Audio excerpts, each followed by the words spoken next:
Hello and welcome to the Workwise section of the Resident Conference. Thank you for joining us. I'm Lisa Quayle and this is Becky. Hi, I'm Becky Allen. I work for the Workwise team. So I'm the Employability Services Manager and I'm just going to talk to you a little bit about what we're going to do in our session today. So we're going to talk to you a little bit about the services that we offer here at Curo, and there's also going to be an opportunity for you to ask us some questions. We're also running a voice box survey at the moment where you get an opportunity to give us some ideas of what you think we should be supporting you with regards to work and training. So employability services, we cover a wide range of things within our service.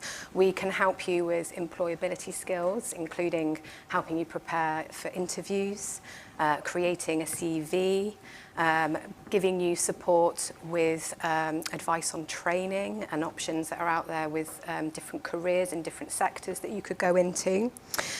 We enroll people on different courses. We help people find work experience to give them practical work experience in an industry that they're interested in. We also provide apprenticeships. We provide apprenticeships within Curo itself, but we also work with partners to offer opportunities within their organisations too. And basically helping people to achieve and sustain employment is what WorkWise is all about. So, Becky, I'll hand it to you. Thanks. So I think it's really important for us to just take some time to explain how we do what we do as well. We work with a number of referral partners, such as the Job Centre and also in the teams across Curo. So you might have been referred to us for support before through maybe our customer accounts team. And we start by having an initial conversation with people just to get an idea of what their experience has been, what they're looking for as well, and look at trying to set goals and understand how we can help people to achieve that ultimate goal of being in sustainable employment, as Lisa mentioned. We're a completely free service and we're non-judgmental. We don't, I think one of the things that's really important to us for people to understand is that whatever background you're coming from, whatever experiences you've had, there's an opportunity for work or training out there. It's just getting a bit of help to understand what that is and what the path towards that looks like for you. We do our support through a mixture of medias at the moment. So we speak to people over the phone, we talk to people over email, and we're also doing video chats as well. So that's been particularly helpful for preparing for things like video interviews, where if you've not used the technology before, it can be a bit daunting. And we look at goal setting and putting together an action plan of how we can help you, as I said, to get to the next step, whatever that may be. It's all completely individual. Our service is tailored to everybody. Everybody's different, and yeah. Yes, and we've had a lot of feedback from people who've already participated and benefited from our services, and a lot of feedback has been around it's built their confidence, it's really helped them to understand the direction that they want their career to go in, it's helped them to access training that they didn't even know existed before. So there's lots of benefits to being able to get the support that you need. With that as well, we're running a survey, as I mentioned, and we would like people to access that survey to give us feedback and let us know what you think we should be supporting you with. So one of the things that we think is particularly difficult is knowing where to get started. And we've put some useful tools and tips on our website, so that if you're really not sure what you want to do or where to start, you can come here. We've got an overview of our service, so you can see all the different things that we do, talks you through how to get in touch. But over on this side of the screen, I'm trying to point a bit. On our tools and tips section, we have a part which you can see is CV advice, support, and a template. There's a downloadable template on there, which you can download to your phone or to your computer. And there's just useful guidance and tips on how to put together a CV. We've also got job interview tips on there, which is a video about how to prepare for a job interview. So starting from when you get an invite to a job interview, what you need to do to prepare for questions you might be asked, and think about how you're going to respond to those, but also thinking about questions that you might have for the employer and the research you want to do about the company beforehand. So that's all on the website, ready for you to use now. We've also got some success stories from customers who we've supported in the past. I think it's really easy for us to stand here and talk about our service and why we think it's great and why we think, if you think you need support, to get in touch. But it's always really nice to hear from customers as to what their experience has been. And it shines a bit of a light on some people who've gone on to do some really successful things. So have a look at those if you're interested. Well, see, as Becky mentioned, we've got lots of existing services available to help you, whatever your situation might be.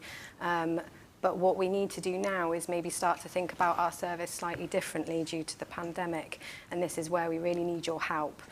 So what we're hoping to get from this is advice from you about what you think is the thing that we should be focusing on around employment and training.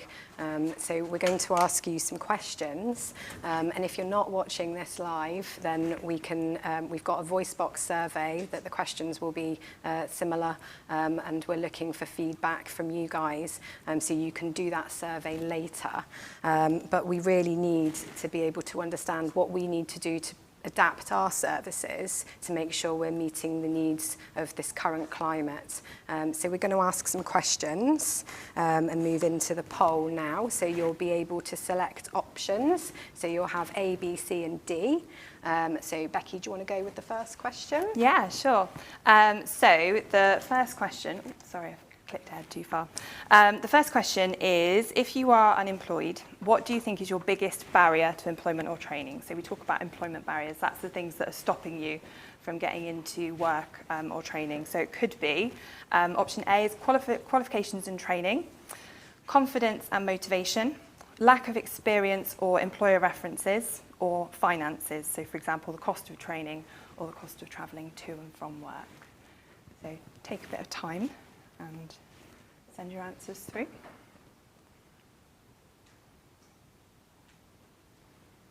Okay. Next question. Okay, so question 2, what do you think Curo's focus should be to help people get into work?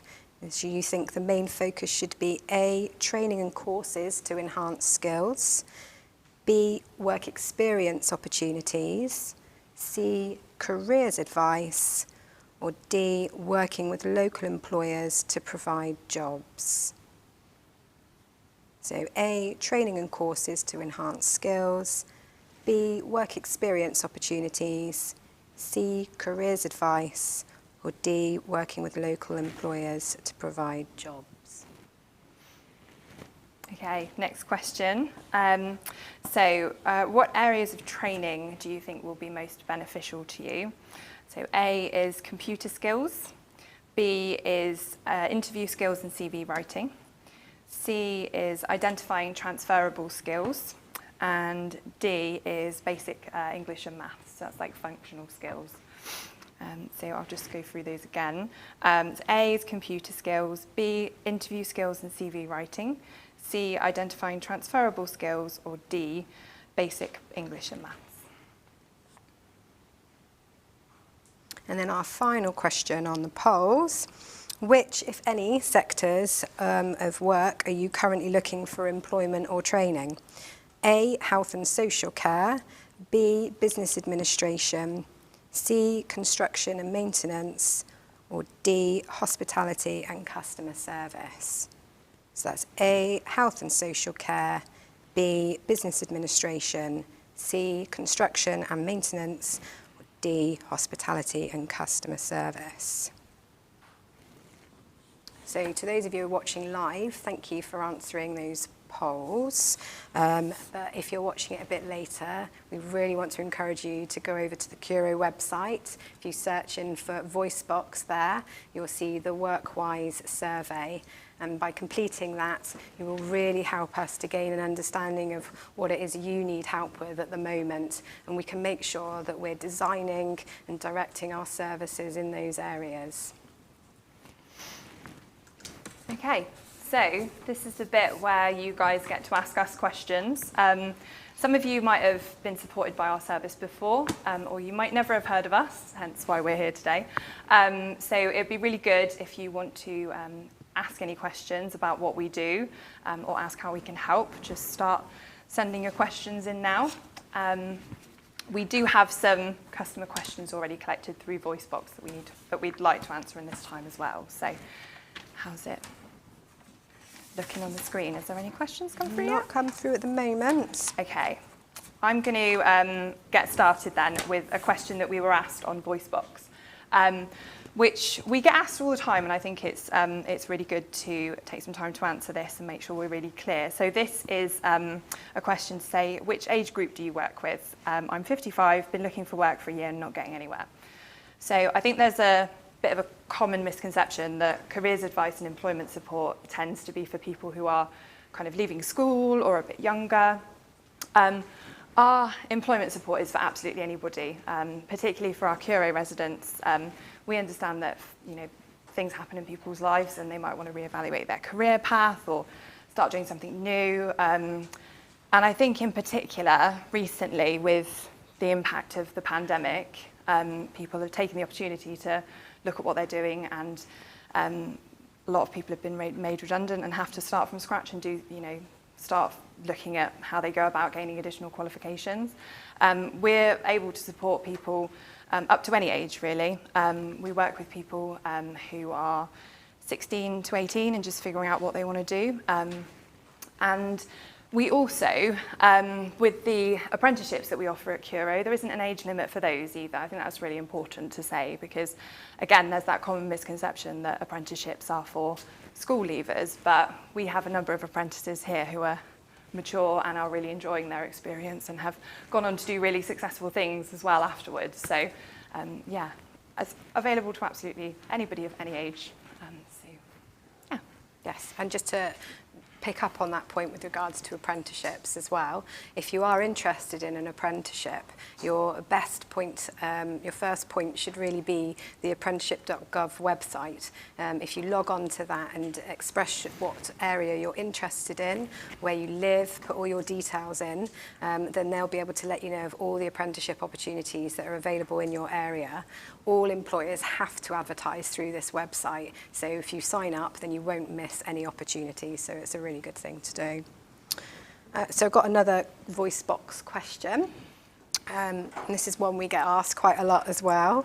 So Jane's asking, can I get help with my travel costs? I've been stuck before when I've got a job, and until I get paid after my first month, I can't afford to get the bus into work. So there is funding available through your job centre, so they can actually help with travel costs to and from work within your first month of employment. However, if you're not eligible for that and you live in a Curo property, we can help with that. So we have a fund that's called Breaking Barriers that we can access. That would mean that we can help you to pay for your travel fare until you get paid. So that's not a problem. That fund can also help with lots of different things as well. So if you have a job interview coming up and you don't think that you've got the appropriate clothing for it, the Breaking Barriers Fund is there to help with that also.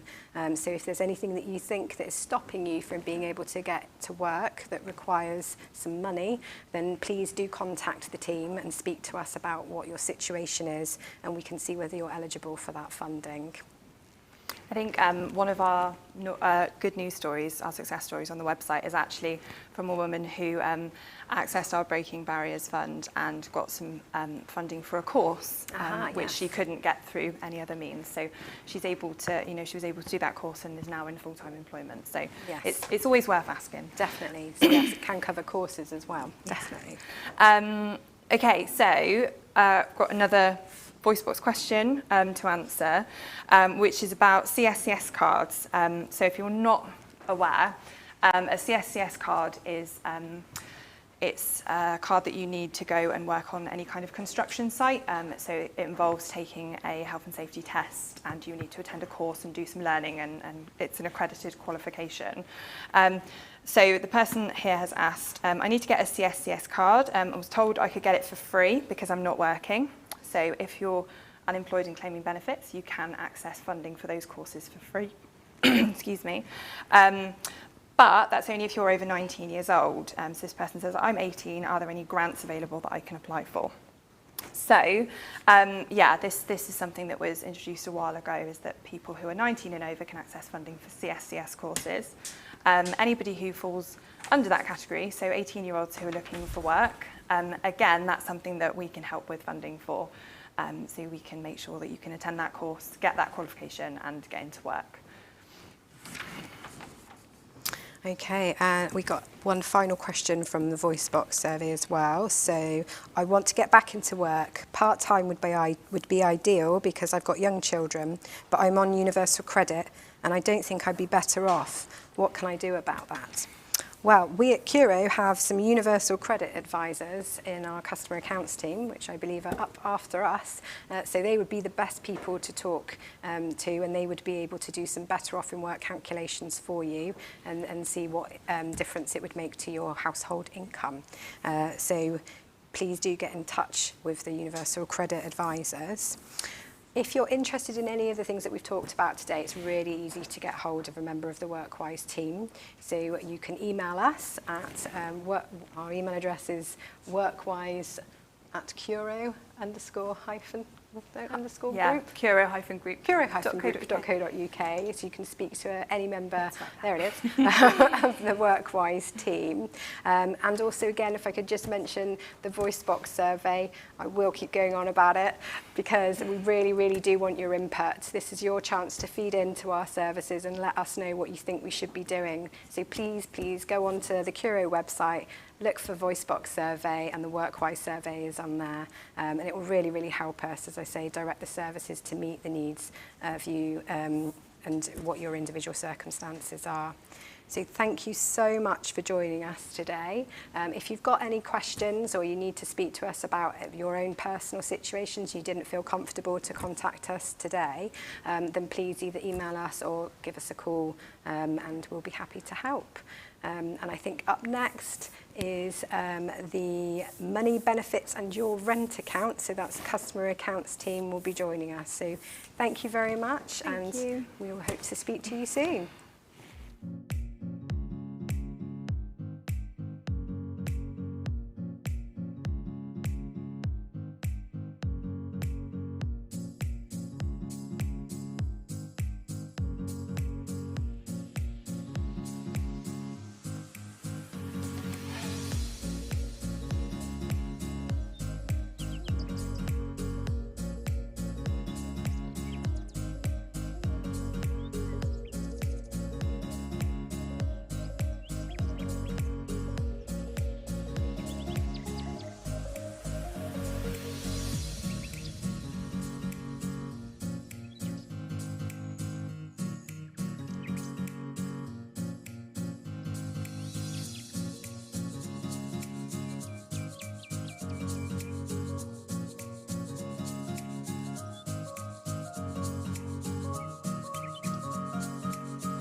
Good afternoon. My name's Ali from the Customer Accounts team. And my name's Dawn. I'm one of the account managers working with Ali. The Customer Accounts team is the team that looks after your rent account and works with you to work through any issues arising from your rent account. This afternoon, Dawn and I are going to talk through a number of issues which we really hope you'll find interesting and informative. We'll be talking to you about our collection with care. We'll be talking to you about money matters, benefits, and we'll be answering some of the questions that you've already sent in to us. And towards the end of the session, you will have an opportunity to give us some feedback on how we contact you regarding your rent and how you feel about that. But first, let me introduce the team. We're a friendly bunch. We've got 3 regional account managers, 11 account managers, 4 customer account advisors, and our specialist teams of universal credit advisors, passport to housing officers, and money advisors. And we're all here to help you with all aspects of paying your rent, help with debt, getting your finances in order to move, and universal credit and benefits. So if you need anything, just give us a ring. And now we're going to move on to our next video, which is about collection with care. We really hope that you enjoy it and find it helpful. Hello, my name's Dawn and I'm one of the account managers at Curo. We believe that everybody needs and deserves a safe and secure home, and it's our job to keep you in yours. So what do? Well, I'm going to tell you about how we collect the rent, collect with care, ready to adapt and respond to each of your individual needs. But first, let me introduce the team. We've got 11 account managers, 4 account advisors, and our specialist teams of universal credit advisors, passport to housing, and money advisor. And we're all here ready to help you pay your rent, claim benefits, and help with debt. So if you haven't got enough income coming in, we're here to help you. We have a wealth of knowledge and experience in the team.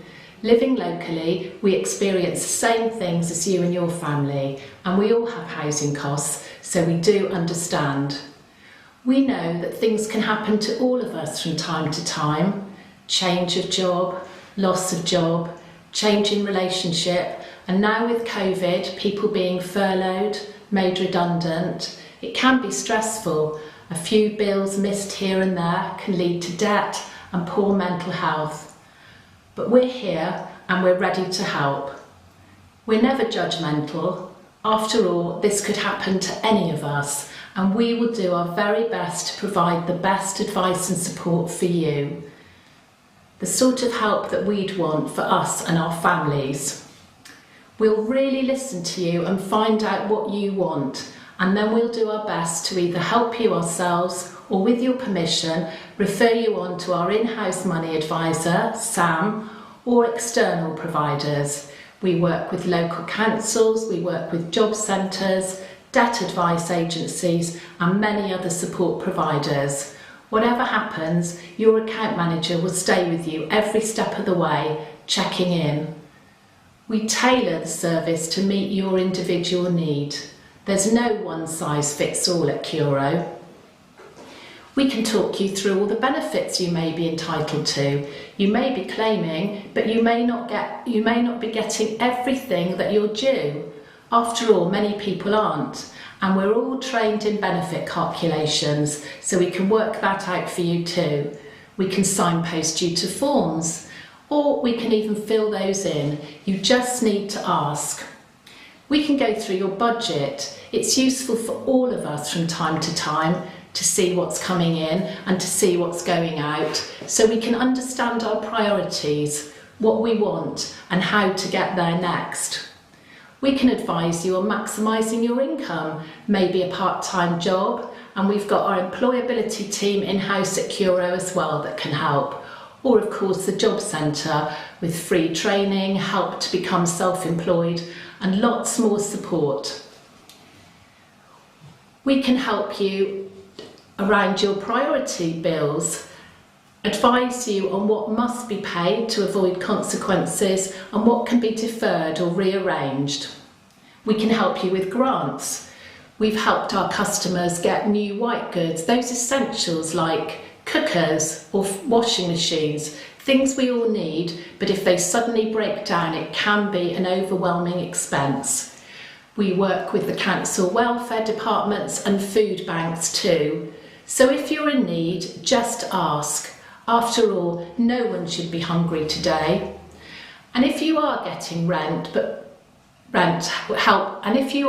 help with rent, maybe from housing benefit or universal credit, but you've got a shortfall, perhaps you've got a spare room or you're subject to the benefit cap, then you may be able to apply for a discretionary housing payment from the local council. You can ask them about it and get the forms from us, or ask us. We're willing to help you too. Last year, we secured £90,000 in charity payments and grants for our customers, and this year we're working really hard to get even more. So if you're in arrears, don't panic. There's always something to do and some way that we can help you. Earlier this year, we introduced breathing space, which in essence is a period of time when we don't ask you to pay back any of the arrears. We'll agree with you the help that you need, we can work with you, or you might want to get that independently, and we agree a period of time, usually 3 months, and we won't ask for any money back towards your arrears. You just pay your rent until you're sorted.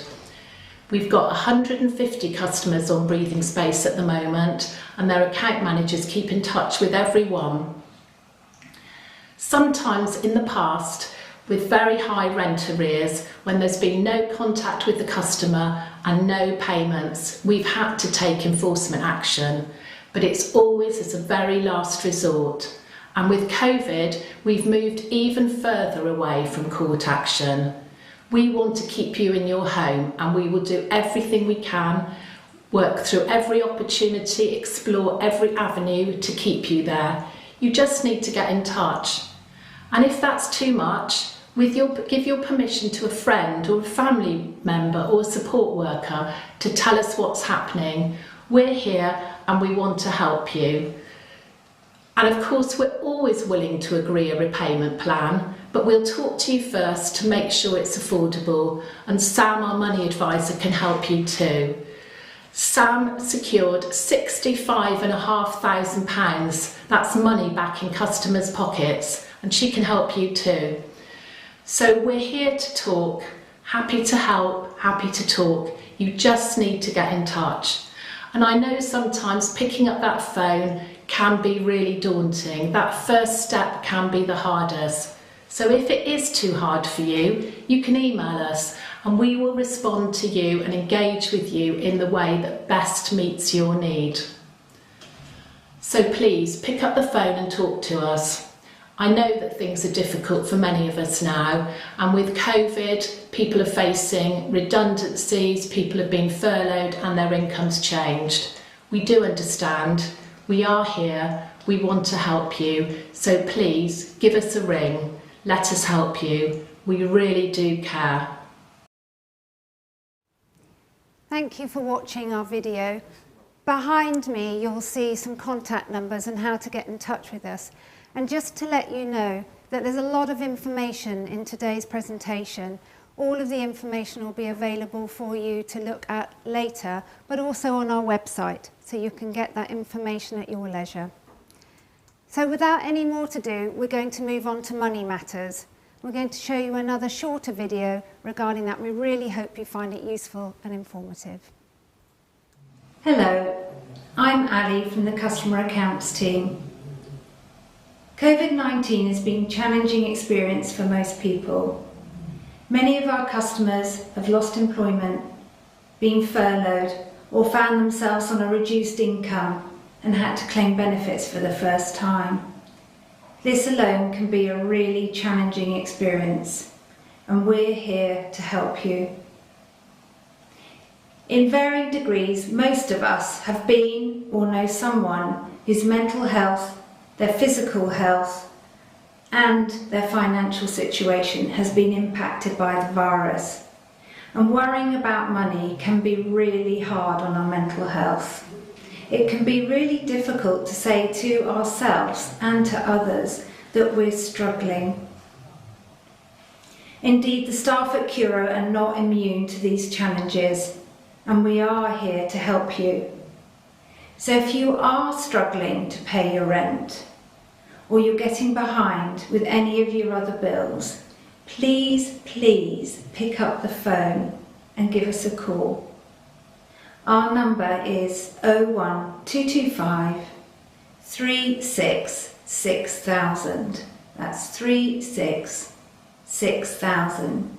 And you can email us too. Within our customer accounts team, we have a designated money advice worker, Sam, and she'll be able to offer you support as well. This year alone, she has put £65,000 back in the pockets of our customers. And she'll work with you over the phone. She'll work with you in a way that's individual to your specific needs. And she'll work through the issues that are troubling you. So, for example, she might unpick your debts with you. She might look at different ways to increase your income. Perhaps the best options for managing your utility bills, or to look at what grants might be available to help you, or to help you access food banks. For example, as the winter approaches, she might look to see whether you're eligible for the warm home discount. Her approach is tailored to your specific needs. She's non-judgmental, she's really encouraging, and it will feel like an empowering process. And this is what one of her customers said about working with her. I was worried sick about my debts and I couldn't sleep and felt out of my depth. Once I started working with Sam, it felt as if a load had been taken off. She was patient, kind and understanding. She helped me apply for PIP. It took a while, and now I know how much I have to pay towards my main bills each month, and know if I stick to this, how much money I have left over to spend on other things. I feel so much happier and would recommend this service to other people without a thought. It can be hard to pick up the phone, we know that, and so you can also contact Sam by email. Financial difficulties are linked to poor mental health, and if you are living in Baines and are on the Home Search Register, you might want to work with myself, Ali, and my colleague, Debbie, through the Passport to Housing service to help you to move house. We have really strong relationships with other agencies and departments such as the Welfare Benefit Support Team and St John's Charity. We can help to look to secure rent in advance, obtain grants and pay for essential household goods. We will look to identify any barriers that you have to moving, and with you we will work through those action points to help you meet your goal of moving house. We can calculate your benefit entitlement, work out a realistic budget for you in your new home. We can contact creditors with you and set up repayment plans, just to name a few of the actions that we get involved in, so that when you do move, you will have the confidence to know that your new home is affordable and that you are in control. During COVID-19, we have successfully moved a number of customers, including some homeless customers, resulting in them being able to move into a new tenancy, for several of them to return to employment and their health and well-being being improved. To date, we have put over £166,000 back in customers' pockets, and our project has been so successful that we are now working with South Gloucestershire Council and their Home Choice tenants to look to support them too. So we would ask that you get in touch, and we feel confident that working together we can move you closer to your goals. Thank you for listening.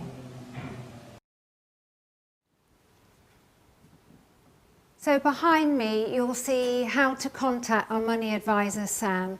Please don't worry if you haven't got a pen at hand or you can't remember any of the numbers. As I said before, all the details will be on our website for you to look at your leisure. So the details there, as I said, are how to contact my colleague Sam, the money advisor, and also how to contact our Passport to Housing team, myself, Ali, and my colleague Debbie. And without any to do, we're going to move on to some questions that we've already received from customers. So normally we'd ask you, but as we couldn't, then we've asked our voice box customers. It's also gone out on the website, and customers have been contacting us with some of the questions. So I've got one here, Ali. Has Curo identified any additional support that is needed for their most vulnerable residents after lockdown has finished around health and well-being and their finances? Absolutely, Dawn. I think it's really important and helpful to let you all know that the whole team has been trained in how to support people with mental health problems. We recognise that having money worries can really impact your mental health. And if you do have existing challenges around your mental health, it can feel really tough to pick up the phone and get in touch with us. We understand that, and we would encourage you to try and do that, or to work with somebody else that you feel you can trust to get in touch with us so that we can support you. And we will work with you in a very unique, individual way to address the needs that you specifically had. In addition, the team has kept abreast of all the changing pictures that have been moving as the picture of COVID has been moving. We've been keeping abreast with the government guidelines. We've kept up to date with all the grants and facilities that are available to help you, to support you through this difficult time. We are trained in benefit calculations and have a wealth of knowledge within the team on how to access benefits, whether that's directing you to websites or whether, in fact, actually what you really would need is a serious helping hand, someone to help you complete the form to access the information online. Thank you, Ali. So there's a lot that can be done. As Ali said, you just need to get in touch. And I've got some more questions, Ali, around COVID. And there's a couple here that are all fairly similar. What do I do when my furlough ends and I'm on a lower income? And I've got one from another customer. I've been made redundant. How can I pay my rent? And another customer has lost their job and they'd like some help with retraining. Well, I hope that the customer who sadly has lost their job was able to watch our colleagues with the Employability and WorkWise team. But again, that information will be on our website if you would like to access it. In terms of getting support around finding that your financial situation has changed, indeed, the key message here is please get in touch. We understand that almost every one of us has been impacted in some way by COVID. So get in touch with us and we'll look to see how it's impacted you and how best we can support you to get through this difficult time.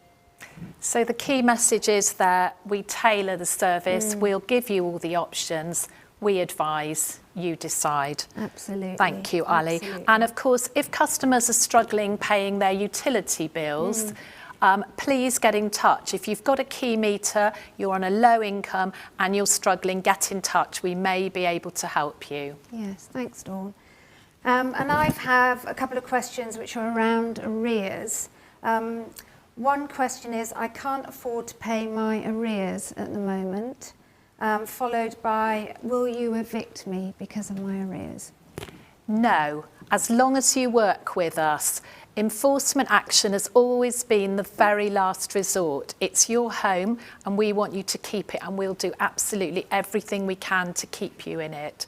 Hopefully you've heard some of the information that Ali's been talking about and I've been talking about on our last few videos. There's always breathing space, a pause on those arrears, and giving you a chance to get yourself sorted out. You just need to work with us or an independent advisor. Just keep us in touch. Yes. And then we've talked about all the grants that are available. We can make sure you get the right benefit.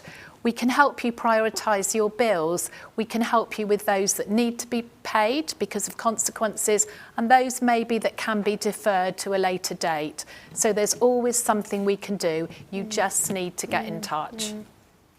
We've got really well-established relationships with other agencies, and so we can support you to access that information if that feels like that's the best route for you.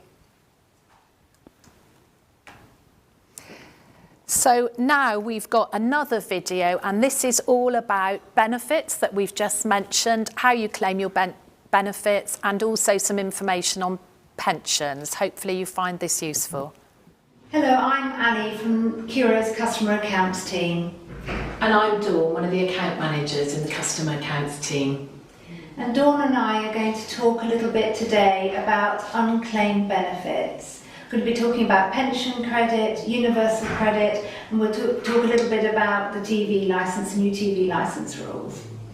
Did you know, Ali, that each year it's estimated there's billions of pounds go in unclaimed benefits? Well, actually, that's really interesting because I'm interested in pension credit particularly, and it's estimated that approximately 40% of those that will be eligible to claim aren't claiming, with a whopping £2.5 billion unclaimed.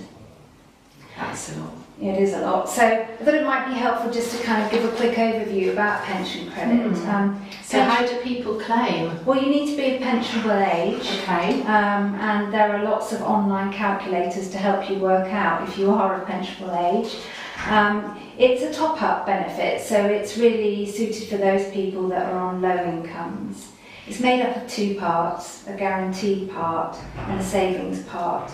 And for the savings part, you need to have been of pensionable age from April, the 6th of April, 2016. So it's a top-up, as I said. It's a sort of a benefit that you can access even if you have got savings as well. And the pension service is incredibly helpful. You can apply over the telephone, online, or by asking for a form and completing a form.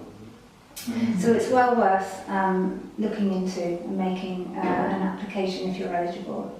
Absolutely. Well, it's really similar with universal credit. Did you know, Ali, that there's no limit to the number of hours you can work and still claim universal credit? We've got colleagues, 3,500 customers, many of them working full-time and still getting some universal credit. We've even got some people taking home £3,000 a month and they're still eligible to some. So it's really well worth finding out. Yeah. And it's really similar to pension credits. It's a very simple process. You can go online. And if people can't go online, they can ask for a telephone appointment.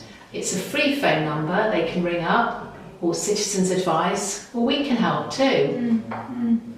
So it sounds like it's quite accessible, and if you do think that it might feel quite challenging to make that phone call or to go online, then you obviously can contact Curo and get the help that you need around that. Yeah.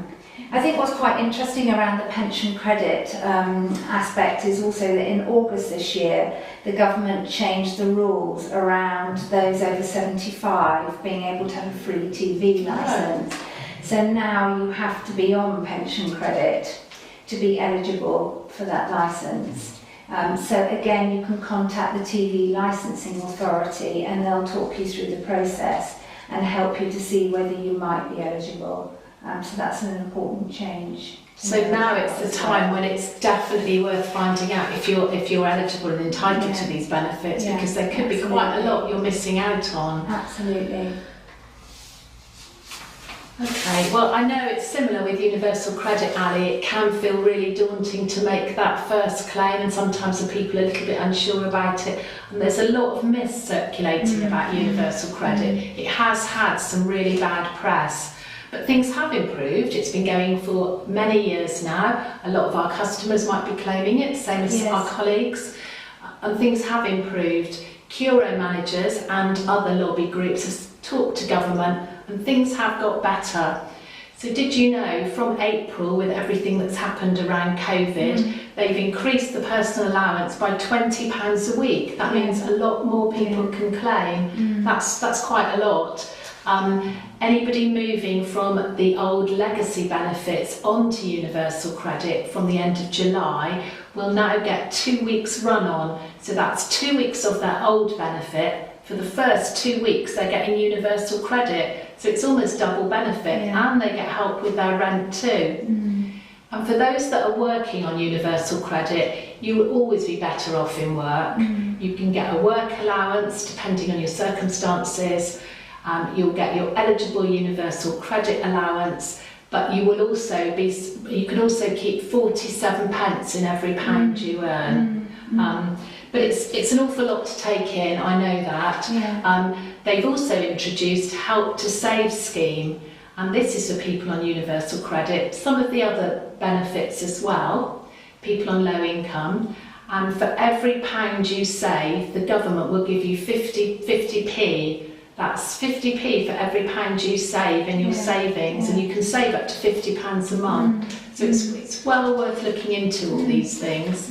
But if it is still too difficult, we have got 2 dedicated universal credit advisors here, Nikki and Viv, both of them experts, and they're there from before you claim, when you claim, all the way through through the claim. So every time one of our customers claim, they contact them, they make sure they're claiming everything they're eligible to, make sure they've got a bank account to get their money paid into, and make sure that they can go online so they can manage their account.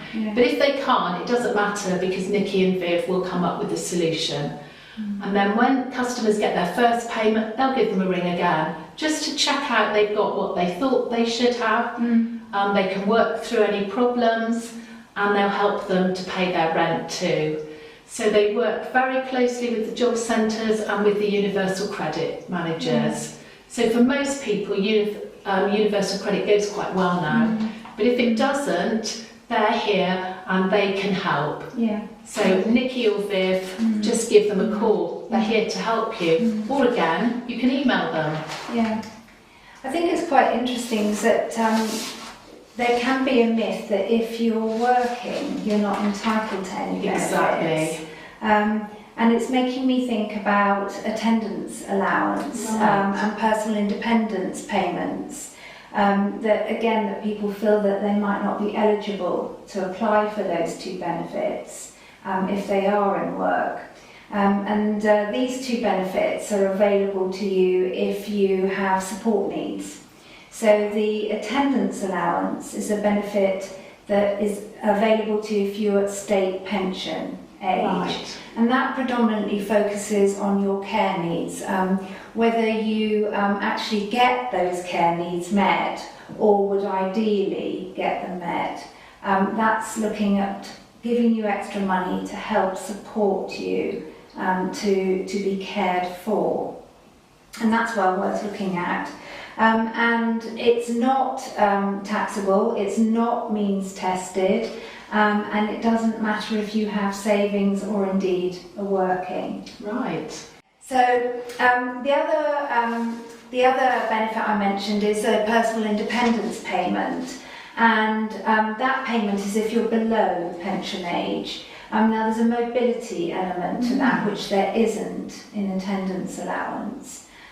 So again, that's looking at what extra support you might need because you have a disability, and as we all know that often involves extra costs, or it may mean that you can't work, or that the work you can do is limited. So that can be a really useful benefit to consider. So how do our customers claim, Ali? Well, they can contact the individual agencies if they feel confident to use the telephone or to make an application online. But we are here to support people as well. So we have myself and my colleague Debbie, who work through Passport to Housing, and my colleague Sam, the money advisor, who's also able to help with applications, benefit applications, whether it's helping over the telephone to make the initial call or actually completing the benefit application as well. And we've been very successful in supporting our customers in that area. Brilliant. That's great. So we are here to help, happy to talk, happy to help. Yes. Please give us a ring. Yes, do get in touch.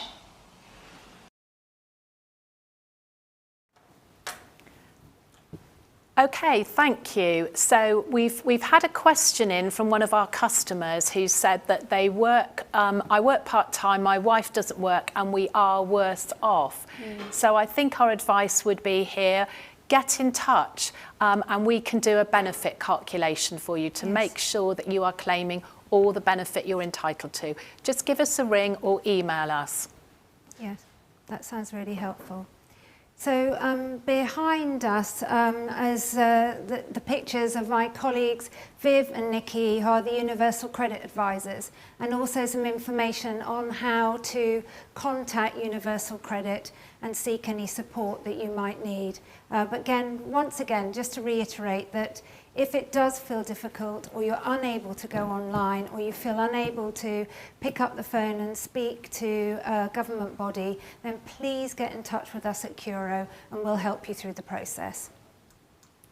And here are some details about pension and pension credit that Ali spoke about. Again, you can go online, gov.uk pension credit, or call the telephone number. Or if you're really struggling with either of those, just give us a call, and don't forget the free TV licence too. So now it's over to you. How do we tell you your rent is due? Now, there will be times when people might miss a rent payment. Maybe they just forget, or maybe there's been a change of circumstance. And when that's happened, we write to you to tell you. And some of our customers have said that our letters could be better. They're not always that friendly, and we could improve. So we've rewritten the letter. We've rewritten it with a polite reminder that the rent is due, and we've listed all the things that we've talked about today very briefly for people to get in touch, and we can help. Now, we've put this letter out through our voice box customers on our website, and we've emailed it too, and it's there now. So please do have a look and let us know what you think. We listen to you and we do respond. Please let us know. Thank you for listening to our presentation. Thank you for taking the time this afternoon to look at our videos, and we hope that you found them to be really helpful. If you've got any questions at all, as both Dawn and I have said, please get in touch, and we would really welcome your feedback regarding how we contact you about your rent. It's a real opportunity to give us that feedback and for us to be able to take that feedback and do something with it so that it feels like it's working for you.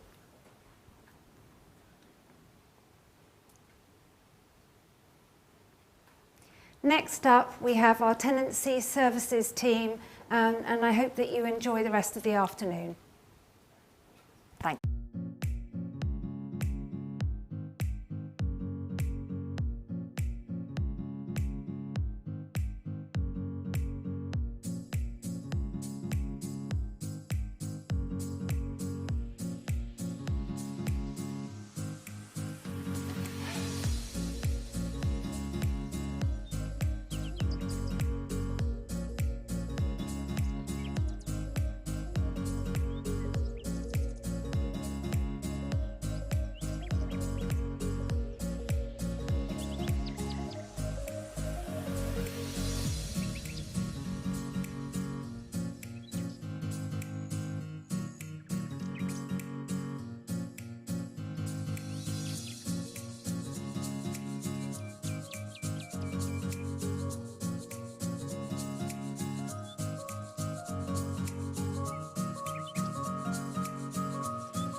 Hi there, my name is Jenny. I'm the Tenancies Manager here at Curo, and this is my colleague Sarah Rogers, who is one of our regional customer account managers. We're just going to really give you a little bit of advice if you are thinking of ending your tenancy with Curo.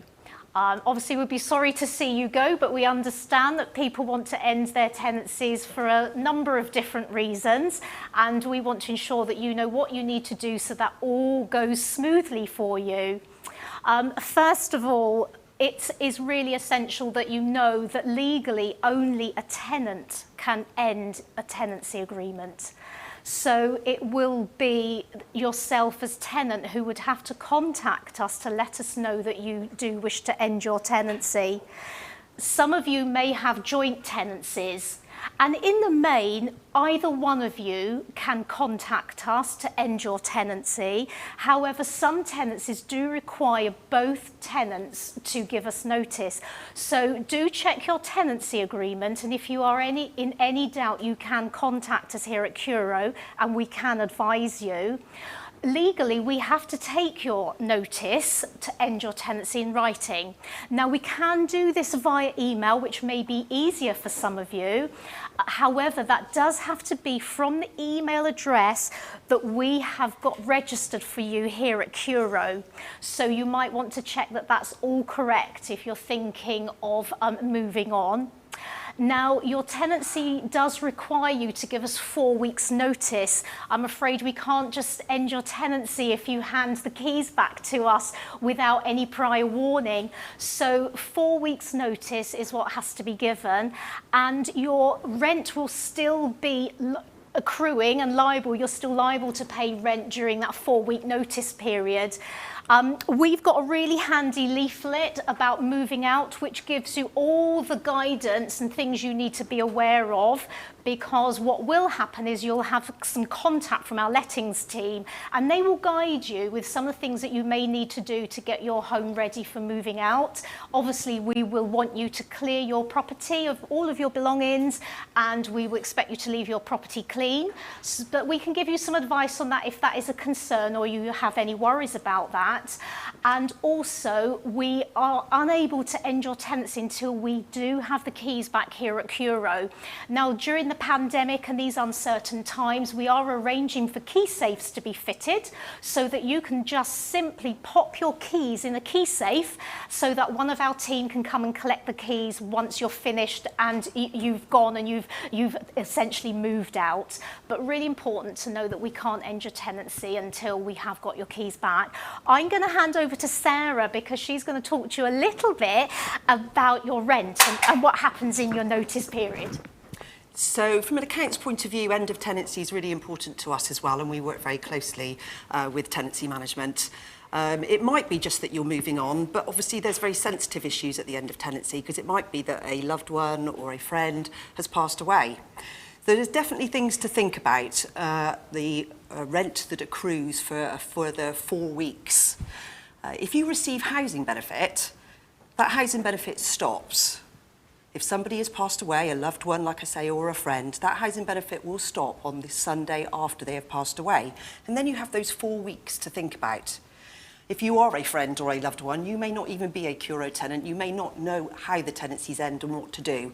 So, you know, like Jenny says, please, communication is key here. Please pick up the phone. We can advise you of exactly what to do. We don't want perhaps people to move on and have rent arrears that they're worried about once they've moved on. And I was speaking to a customer probably about a year ago when we were putting these leaflets together, who lives in one of our sheltered properties. And when I explained to her that, you know, when people pass away, if they are in receipt of housing benefit, it stops, she was horrified at the thought that she might have to leave that for her family or friends to sort out. So what we talk about is customers paying their rent on time. And so that means that if you do receive housing benefit, give us a call. We can talk to you about rent on time so that when your tenancy ends, your account's up to date, or there are no arrears left. But like I say, communication is the key thing, and we are full of advice here. So yeah, pick up the phone and talk to us. And we're very used to dealing with very difficult times, and we understand that at times, you know, you may be dealing with difficult circumstances if you've lost a loved one. And any of you watching today who have relatives who are Curo customers, as Sarah said, pick up the phone. We are very experienced at dealing with these issues and giving you the advice and support that you need so that we can help you manage things smoothly and guide you through each step of the way and give you that relevant advice. So do pick up the phone and call us. Thank you. Great, thank you. Thank you for listening.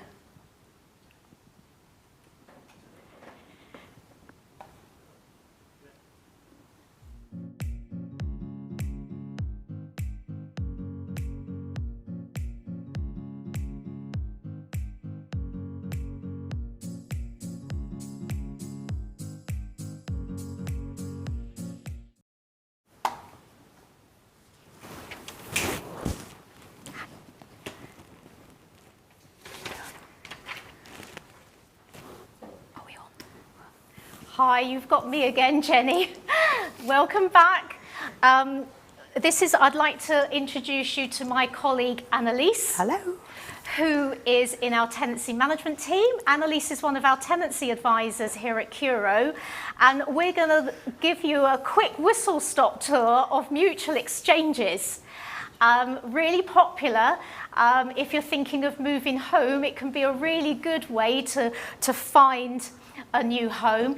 They are popular, and I would ask you to just bear with us because we have had quite a big backlog of applications that we weren't able to deal with during lockdown, unfortunately.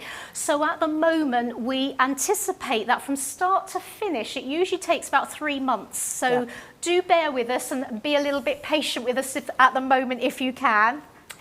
So the first step is you need to find someone to swap with. Now, the easiest way that you can do this is to register with HomeSwapper. It's a website that is a national website because you might be interested in moving to London or Cardiff or another part of the country. So it's a national website where you can see what properties are available and people who want to do a swap with you. So go on and register on HomeSwapper. Lots of advice as well if you're thinking of moving. We've done a guide for you as well at Curo. You've got the link here today as on one of our resources that gives you all the tips that you need to think about when you are thinking about moving home. It's a really big decision to make, and lots of things to think about. So if you're thinking of registering with the HomeSwapper, there's lots of things you can do to prepare. So you might want to give your property a lick of paint. You might want to give your garden a bit of a tidy up. Think about the things that would make your home look really nice and appealing to somebody else. And also think about some of the things that will be important in terms of making sure that your rent account is up to date. You've just heard a little bit earlier from our lovely team in customer accounts here at Curo, giving lots of advice and support to you if you're concerned about paying your rent, if you've got concerns about being in arrears. So there's a lot you can do in advance to prepare. Yes, that's right. Is there anything else, Annalise, you can think of about preparing? I think preparing your property, obviously, when you're advertising your property on HomeSwapper, you want it to look your best. So like Jenny said, have a look around. Does it need a lick of paint? Do you need to clear up your garden? Do you need to fix your shelves back on the wall? You know, it's all about presenting your home so that it looks good to potential swappers. Yeah. So once you have found somebody to swap with, you fill in an application form and you send it to Curo. Now, you may need to go and have a look at the other person's property, so we would urge you to think about your safety and the safety of others. There's lots of advice on the government website about moving home and viewing properties, so please check that out first. Make sure you're keeping yourself and others safe. When you send us your application, we check your tenancy. So we check that you do have the right to exchange in your tenancy agreement.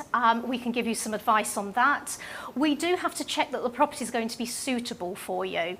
So we check to make sure the property that you're wanting to move into isn't going to be too small or too large, and also the person who's going to move into your home, making sure it's right for them in terms of the size. If you've got adaptations, we need to consider, does the new person need those adaptations? So we will do all of those checks when your application first comes in. As part of that, we'll look at your rent account, won't we, Annalise? Yes, and just to see how you conducted your tenancy so far. Yeah, so we do those things first, and once we think we're in the position that we're going to be able to go forward, then we move on. Yes. So then we arrange for one of the team members to come out and inspect your home.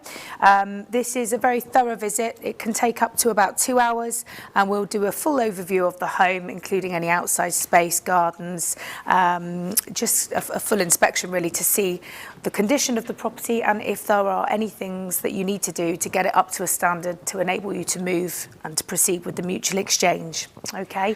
And we've done lots of new things, haven't we, Annalise? Because of COVID and the pandemic, there's lots of things we've had to think about and put in place. So Annalise is going to talk to you about some of the things that we're doing. So before we visit, we will actually be ringing you to just double check that you haven't been in contact with anyone that's got symptoms or had symptoms in the last 2 weeks. We'll also be talking to you about how we do the visit. So we'll be asking you to limit the number of people at the home when we carry out the inspection. And we'll talk to you about how we're going to socially distance when we come to do the inspection in your home. When we visit, I'll be wearing mask and gloves, so will my colleagues. We won't be touching any surfaces. We'll be asking you to touch, we'll ask you to open and close all the windows and the doors for us. We'll check that no one at home has any symptoms, and we'll remind you about the social distancing at the appointment, so we'll have to remain 2 metres apart. Again, if you've got pets, we'll ask that you keep the pets out of the way, so that obviously there's space between us and the pets as well. We'll check that you've opened all the windows and all the doors, and again, like I said, we'll avoid touching any surfaces. And we take lots of photos, don't we, Annalise? We do. As part of the visit, we will be photographing all rooms, all components of rooms, so floors, walls, ceilings, fixtures and fittings, so that we've got a record of property condition.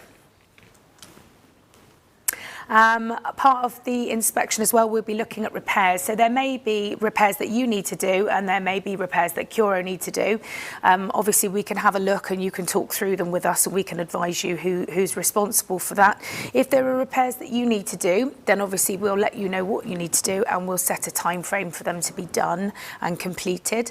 And we'll also ask you to make sure you've logged any repairs with Curo, so that they're logged and ready to go throughout the mutual exchange process. And Annalise, do the repairs have to be done before the new person moves in? No, they just need to be logged. So it's your responsibility as a customer to log all repairs. If you need any guidance about what you're responsible for and what we're responsible for, you can always refer to your tenancy agreement, and that will give you a list of what the tenants are responsible for. And I guess some of you may like to carry out some improvements to your home. And one of the things that we do ask you is, before you do any work to your home other than regular decorating, that you do get in touch with us and get our permission.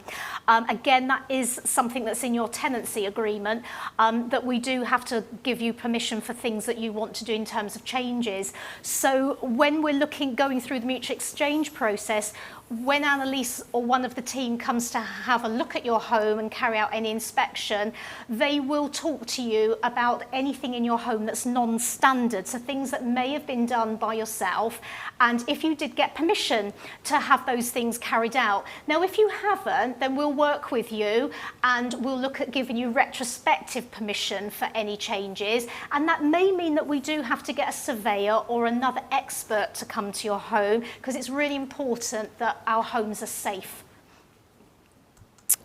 Excellent. Again, if you're swapping from Curo to another housing provider, we will provide a reference for the new housing provider on your behalf. And we carry out safety checks, so we'll be carrying out an electrical safety check, a gas safety check, and we'll be providing both customers with an asbestos report. And that's key really, because if you want to carry out any repairs before you move home, then you need to know if there are any asbestos things that need to be considered. We do have a specialist team here at Curo, so you can phone for further advice and we can provide that advice to you if needed. That's right. So you might be swapping with somebody who's not a Curo tenant. They may be coming from another housing provider. So we carry out similar checks for the, to make sure that the incoming customer is going to be right for Curo. And the other housing provider will go through all the checks that we've been doing on their side. So what we do is we check that the property is going to be affordable. Yeah. So we'll look at that. At the moment, we're doing telephone interviews with prospective customers. We'll check affordability and we'll check things in terms of support needs, all of those things that we would do if we were letting a property to, one of our empty properties to a new customer.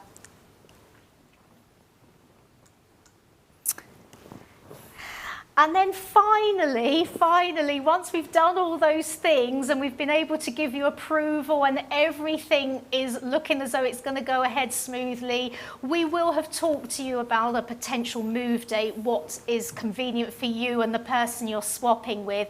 And again, because of COVID, we're having to make a few changes to how we are proceeding with all the information we need to give you. That will be done via email at the moment.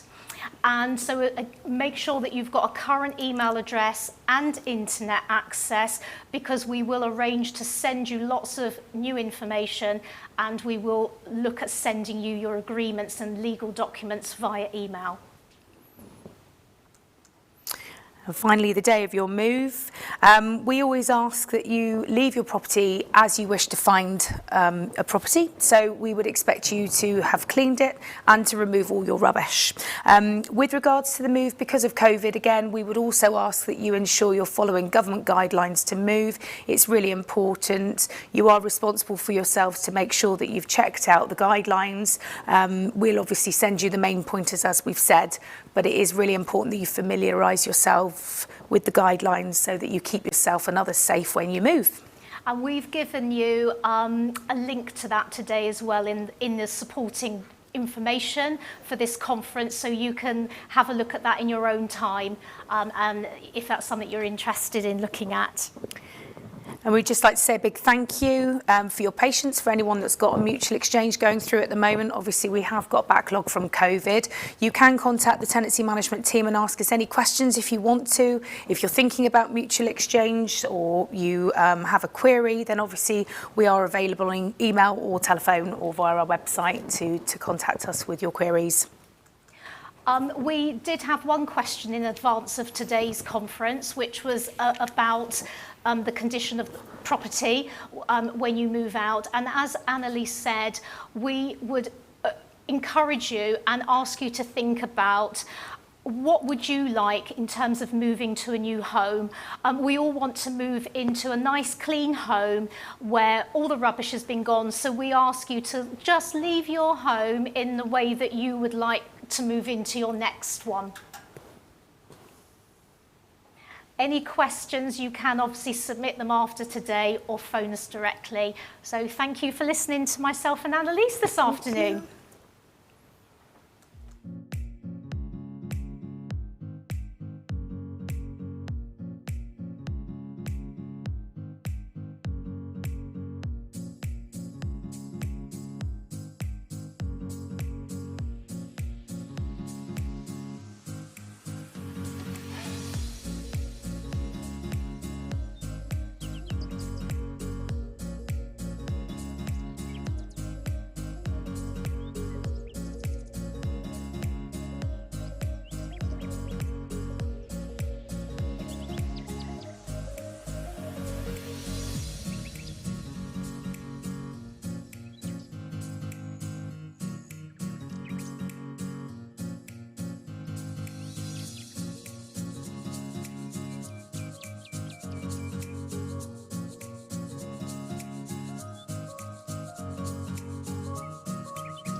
Okay, good afternoon. Now we're going to look at the way in which we deal with antisocial behaviour here at Curo.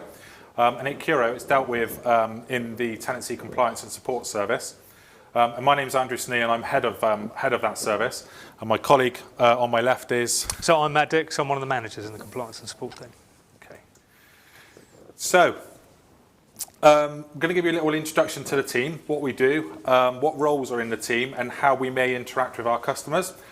When you are experiencing either antisocial behaviour, dealing with a safeguarding issue, a victim of hate crime or domestic abuse. So, as I've said, we deal with all aspects of antisocial behaviour, and wherever possible, we will look to stop the behaviour from happening, and we have a whole range of tools and powers that enable us to do that. We deal with breaches of tenancy. We deal with support to vulnerable people in the world of safeguarding and work with external agencies and partners.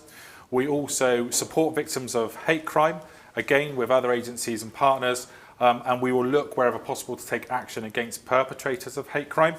And we also support victims of domestic abuse. I'll now hand over to Matt, and Matt will talk you through the individual roles on the team. So as Andrew has said, we've got several roles within our team. If you've called up the main Curo line, you've selected option 3 to speak about antisocial behaviour, it's very likely you've come through to one of our lovely compliance coordinators, Mike, Gary or Chloe. It's their role to talk you through the early stages of registering a case with us, to do risk assessments, and to really run through all the questions that you might have at that point. It's important to say that the other roles we'll be discussing are often out on visits a lot of the time. So if you do need to speak to someone that day, Mike, Gary and Chloe are going to be the people that you'll be talking to. So our compliance advisors, so if for example you've raised a case with us, it might be a noise case where you provided evidence to us of the nuisance that you're experiencing, that will then get passed to one of our compliance advisors who will be in contact with you to run through an action plan as to how we can stop this behaviour and resolve the situation as soon as possible. Our case managers deal with anything that requires court action. So if, unfortunately, after any of the early intervention work that we may have tried to do hasn't worked, they will then lead in that matter so we can progress and deal with the situation then. Finally, we have our support coordinators who, if you have, if you need help connecting you to agencies who may be able to provide you with long-term support, support coordinators are the people that would be helping you deal with that, as well as any other situations such as adaptations around moving, or support to move and with your banding with the local authority. Okay, so recently over the past few months, obviously we've been affected by the COVID restrictions as well. And I suppose the good news is we are now actively working on all cases. We did have to pull some of those cases just due to the restrictions at the time. Courts have reopened and courts are restarting. There are different periods of notice and different legalities that we do need to follow still because of the COVID-19 legislation. And what we are currently doing now is we challenge lots of behaviours during lockdown, and now what we're doing is we're doing the follow-up work to take some of those cases through the court process, okay, to get those outcomes that we talked to you about. And it may seem a long time ago now in March, but now we're able to progress some of those actions and get those outcomes for you. So we're now going to move on and introduce our new ASB toolkit, and we've been working on this for some time. And what we wanted to do is get some information to our customers that was clear, simple, and kind of told you how we deal with antisocial behaviour here at Curo, what you can expect of us, and what we can ask of you during our time of working together. So Mike's going to talk you through it. So we're going to run you through some key case types that we deal with. We're going to start with the Handy Documents tab. As you can see on your screens there, what we wanted to do here was to put together a lot of information that people ask us about, including some tools that will help people deal with antisocial behaviour themselves. So we've got our neighbour template letter. When you're speaking to our compliance coordinators, they will often ask you, have you contacted your neighbour? And the neighbour template is one of the tools that you can use to do that if you don't feel comfortable having a direct conversation with them. We've also included a link to our policy and an FAQ about some common questions that were asked as a team, and which hopefully you'll be able to find the answers to there. If there are any other questions, if you've looked at that FAQ and maybe want to ask us questions later, please feel free to do that. And we're really interested to hear from you if there's any other documents or any other information that you would find us helpful including there. So if we move on to some of the other ASB that we deal with and as detailed in the toolkit, if we start with our noise cases. So noise is one of the main case types we deal with. It's important, and the information that is included in the toolkit will say that we cannot challenge daily living noise. What we will do at the first point that you call up and you log a noise case with us is we will ask you to provide evidence of what you've been experiencing over a 2-week period. And the main way we do that is through the Noise app. There's a walkthrough video of the Noise app listed on the website there, but if you do need any help with that, please do contact and speak with the team. We'll be able to give you further details and help you with that if needed. The main points to take away is we do require evidence of that noise in order to be able to challenge it effectively, and we would normally consider antisocial noise to be noise which can be heard outside the home for a period of 30 minutes on 5 consecutive days. Thank you very much. So Andrew will talk a bit about hate crime now.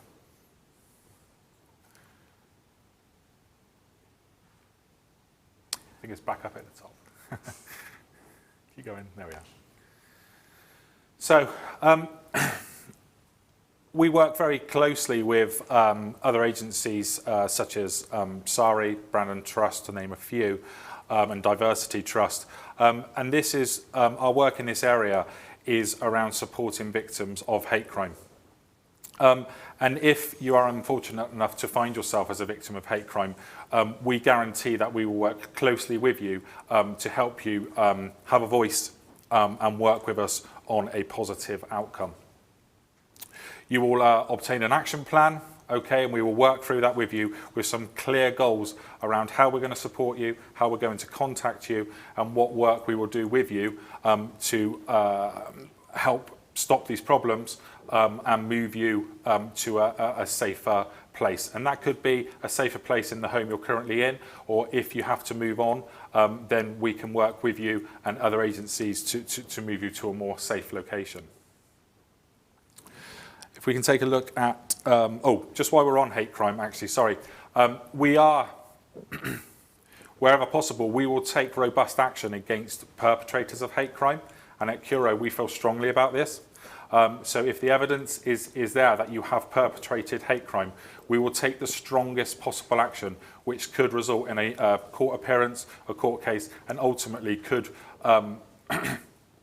end up with you losing your tenancy, which is the ultimate sanction. If we take a look at domestic abuse.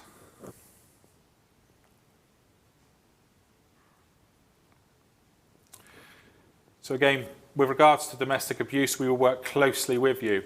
It's very important that I point out here, if you are accessing these pages, you'll see at the top of the page there is a, it says exit this page. I'm going to ask if we can just click on that exit this page a moment. And you'll see it takes you to the BBC website. That's really important for us because what we want to do is work with victims, okay, to give them lots of information, but we understand sometimes that's hard for victims of domestic abuse to access this information. And if the perpetrator or someone you live with who's perpetrating that behaviour towards you comes in as you're accessing that information, we wanted to give you a quick exit route back to a website which potentially you can then say that you are looking at. So with regards to domestic abuse, we work closely with an agency called Southside, who have independent domestic abuse coordinators, and they will work with us to work with you to support you. And again, that can be supporting you in your tenancy safely, looking at any extra safety works that may need to be done to your property, discussing legal action that potentially could be taken, discussing moves, talking with other agencies about getting bandings increased with regards to move, but it's about making you feel safe. And at the bottom of the page, there's a very good app which I would recommend people do download. It's called the Bright Sky app, and it looks like a weather app on your phone, but you'll find there's lots of great local information around domestic abuse services and agencies, and lots of help that you can access there as well. Okay, so I'll now hand back to Matt, who is going to talk about another area. Yep, so if we can have a quick look at our garden tab, please, Mike. So what we wanted to get across with gardens is that, as with a lot of our other case types, what we'll be asking you to do is, if you have a complaint against your neighbour, we will be asking you to speak with your neighbour first to see if you can come to an agreement between the two of you to resolve that amicably. We would only be able to take on a garden case if there is something very serious which requires challenging, and that can include kind of a build-up of rubbish, which may be an environmental nuisance, or it may be a seriously overgrowing tree which may be causing nuisance or damage to your property. Our compliance coordinators will explain to you if we can or if we can't take on a case and the reasons why that is. So if we can now move on and have a look at vehicles, please. So we do get a lot of inquiries about people saying that their neighbours are parking inconsiderately. Part of the information we wanted to include on the parking tab was to make it very clear that there are only certain situations in which we can take on cases related to parking. If it is a public highway, it's very unlikely that we would be able to do that. If people are parking obstructively, it would be the police's responsibility to have a look and challenge that behaviour if appropriate, and you should report that to 101 for the most part, or 999 in an emergency.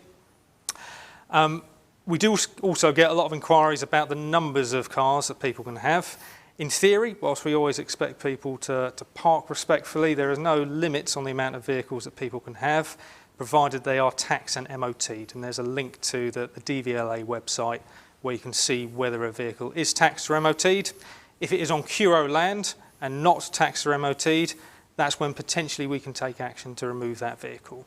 But in most cases, if you have a neighbour who is parking in an unallocated parking space and is causing you nuisance, we would be asking you to speak with that neighbour directly to resolve it, and there would be limited role for us as a landlord in dealing with that situation. So finally, if we can move on to our last case type.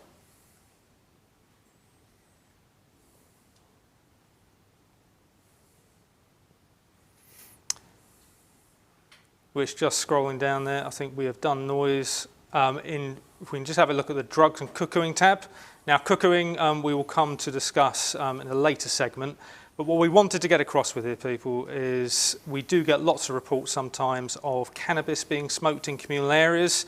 It is really, really important when you call up and for us to have all the information that we would need to pursue cases like that, is there are several questions that are asked and set out there, including, do you know where or the source of that nuisance is? Have you seen someone smoking it, and what kind of nuisance is that causing you? So these are all the kinds of questions that you can expect to be asked when called up and reporting a case, and that we would require ongoing evidence of in order to build the strongest possible case and to challenge that behaviour effectively. Okay, so moving on. Okay, so thank you for that. What we wanted to do is just run through CCTV and how we use it here at Curo. And I think it's fair to say that the vast majority of our sites are CCTV free sites. But we do have a bank of cameras which we use in certain areas. And those areas will be looking to deal with certain aspects of fly tipping when there's a clear and consistent demand for it, and our estates are really being affected by that behaviour. We use them sometimes in conjunction with the police, looking at different crime hotspots, and also we use them in our key estate areas. They are fully redeployable, and we can move them from area to area. They do give us very good evidence, and then sometimes we are able to take the action ourselves. Sometimes we pass that evidence on to other agencies for them to take that action. We also, when customers contact us and are fearful or at risk of certain behaviours being perpetrated against them, we do have a bank of what we call guard cams, which we are able to gift to customers, and we install on their properties to help keep them safe and give them confidence to go about their daily life in a safe way. Matt's just going to run through some tips on installation of home CCTV systems. So if you're planning to install CCTV at home, we would always request that you apply for consent to do so. And it's a quick and simple process, but it allows us to make sure that the CCTV that you'll be installing is compliant and does all the things that we would need to make sure it does. One of the key points is it needs to record only your property. So we would only grant consent for a CCTV system that is only looking at your property and doesn't view any of your neighbours or anything like that to avoid infringing on people's privacy. Ring doorbells, I think a lot of people have been calling up and requesting some information about that. Ring doorbells are normally something that we would grant consent for, and there are no problems with that. So, thanks for that, Matt. What we're going to do now is Matt's going to leave us for a moment, and I'm going to introduce Gavin Usher, who's an inspector from Avon and Somerset Police. And Gavin's joining us today to talk about, you'll remember a minute ago, Matt spoke a little bit about cannabis, and Gavin's come to join us to talk about drugs, drug dealing, and how it affects our customers, and how we work jointly to tackle this behaviour. So, Gavin, do you want to? Yeah, absolutely. Thanks, Andrew. So drug criminality and the links that we have with Andrew's team here are really key for us and in the organisation.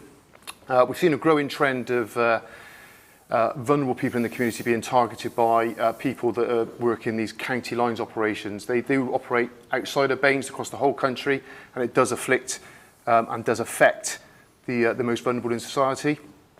We've recognised that and worked closely then with Andrew, his team, other agencies as well, so really multi-agency response to this issue. Some of the key work that we do in this area are vulnerable person visits. So that can be just done on a day of action, whereby with Andrew's team, us, other blue lights and other agencies will visit vulnerable people in the community, provide safeguard advice, try to divert and safeguard those individuals. And that's been really successful and has lent to a lot of referrals and a lot of prevention work as well. So since 2019, when we started that work, we've visited about 600 residents in respect to that, and that's had a real impact on that drug criminality in the Bath area and wider Bains area.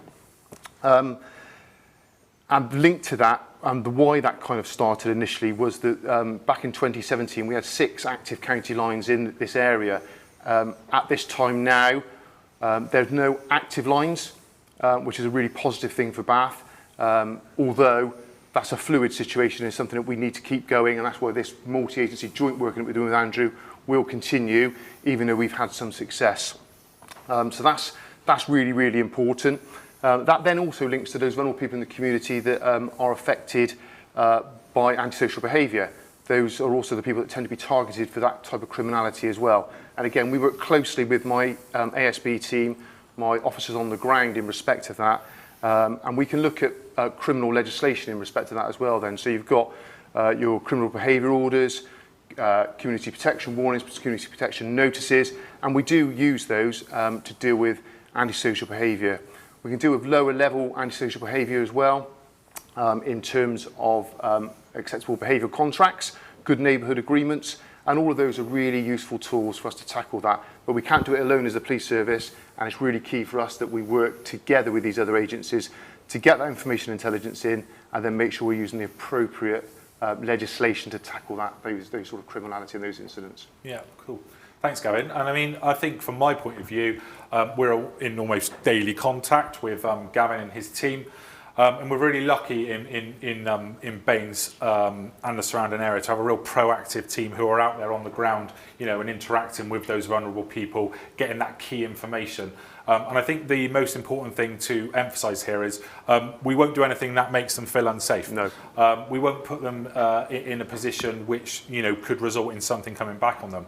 And I would urge people to you know, report anything, however little or small, because it could be that piece of missing information that we're actually looking for. Any information that comes into Curo around drugs and drug dealing, we do pass on to our colleagues in the police as a form of intelligence, because that helps us work together to see what the picture actually is, to look at the end result that we possibly could take. And, you know, we work very hard on these cases, and wherever police are successful in obtaining a positive warrant where drugs are found in properties, we will look wherever possible to take, strong action against those people and effectively, could end up again with loss of tenancy. I think the only change for me in the last couple of years around county lines is the people coming in from outside of the area and preying on those vulnerable people. And I think I want to just highlight that we do work closely with other agencies such as Julian House, Reach, DHI in the Baines area to look at, and work together with vulnerable people. And we understand that if people are vulnerable and they're having their properties taken over, they need support and they need help. And that's why it's key that Gavin, and his team help us with these vulnerable people visits so we can stay in contact with those people. Yeah, absolutely. I totally agree with what Andrew said there. That joint work and that sharing of information is vital for us to support people, and that's what it's all about, is supporting vulnerable people in the community, tackling people that are committing criminal offences and making the environment safer for everybody to live in. That's the key, and that's what we're working daily to achieve. Yeah, and I think it's also safe to say that this is an issue that will be with us for a long time. I don't think we're ever going to fully remove it. And there will be peaks and troughs, and I think there will be times when it's very apparent that it's happening in the area, and I think there will be times where it's very, very quiet. So what I would say is, people just remain aware, report anything that doesn't seem quite right, and we can then with the police, the police can take it from there, and we can feed that information into our colleagues at the police as well. Absolutely, and I would suppose, which was mentioned earlier, I think for Matt as well, the use of 101 for information. Crime Stoppers is a vital tool as well if you want to share that information, and obviously anything emergency based, then 999 is the right way to contact us as well. Yeah, brilliant. Thanks, Gavin. Thank you. Okay, so just moving on to some questions, and we've had a couple of questions whilst we've been talking. The first one's very easy. Can I have a Ring doorbell in my property as it's very dark up here? Not a problem. Just send us a quick letter in to say that you are going to be installing one, but there's absolutely no issues there from a CCTV point of view. There's another question here, and it's talking about Curo tenants and Curo people who aren't Curo tenants. And what I would say is at Curo, sometimes we have a duty to work with people who are our tenants and people who aren't our tenants. And sometimes, there are two sides to every story. So sometimes we will work with people who aren't tenants of Curo property, but it's either tenants of ours who are affecting them, or sometimes the land in the area we have an interest in. So you may find that we do work very closely, and we install certain equipment for people who are tenants, but also people who aren't tenants. And the key thing is about keeping people safe in their property. And then, yeah, okay. I think wherever possible, we do look to work with local police teams. So obviously, Gavin's the inspector in Bath and North East Somerset for the neighbourhood policing team. Neighbourhood police team. Yeah, and we work very closely with other local policing teams in Bristol, North Somerset, Wiltshire as well. We have a very good relationship, and wherever possible, if a customer's been reporting into the police, we will look to carry out a meeting with the police there present as well. So we can look at all allegations or all behaviours and come to an action plan which will, again, ultimately keep people in their tenancies, because sustaining tenancies is very important to us, but also keep all people safe from harm as well. Yeah. All right. Okay. So I think that's about it from us now. So we're going to say bye and ask that you sit tight, and we will shortly be back with another session. Thanks very much.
everyone, my name's Jade and I'm a member of the customer contact team. I'm one of their customer service representatives.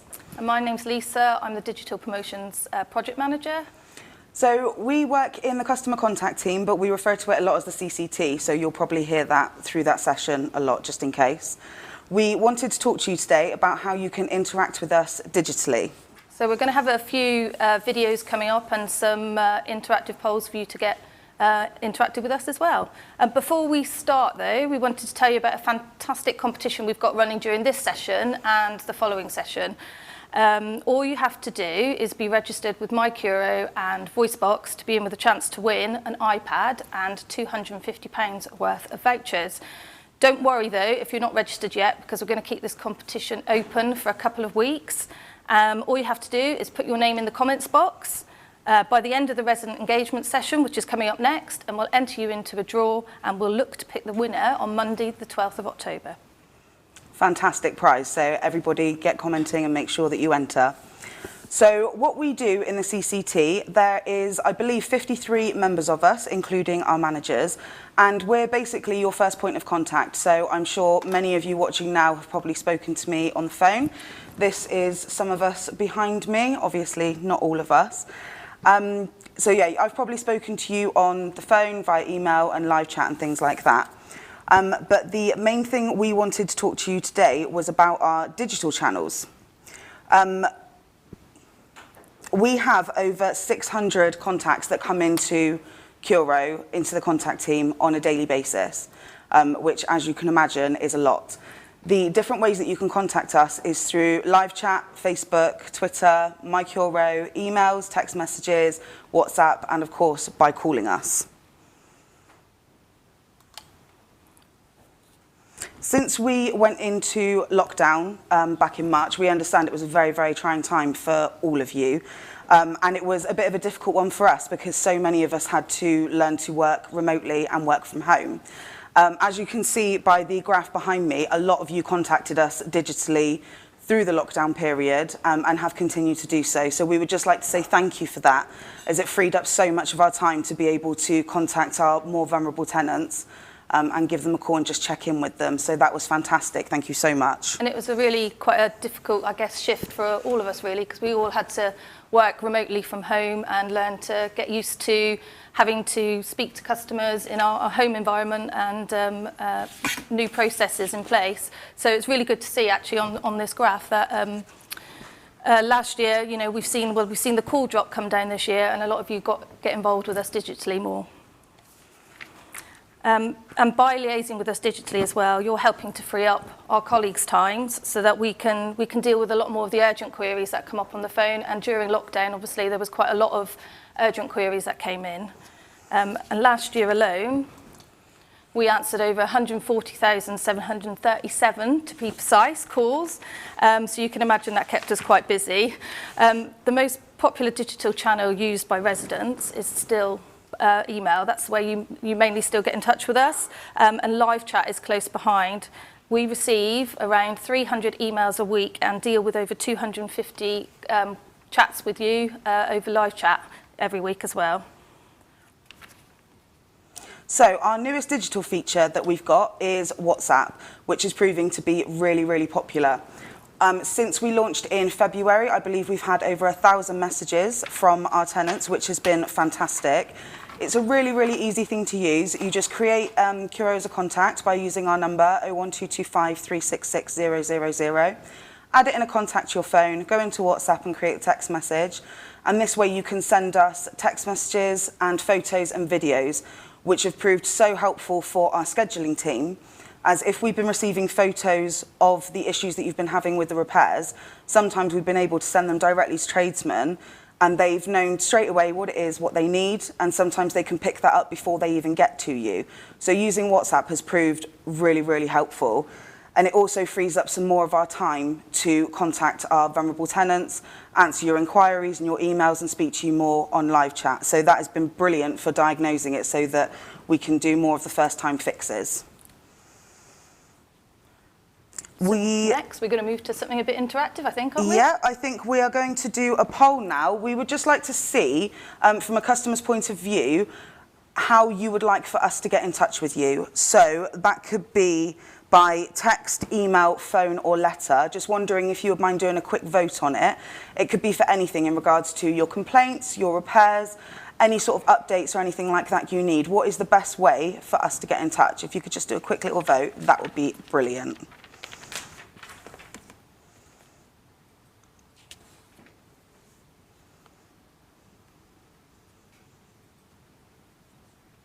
I'm just waiting for, we'll just give you a couple more minutes just to wait for some more of the results to come in.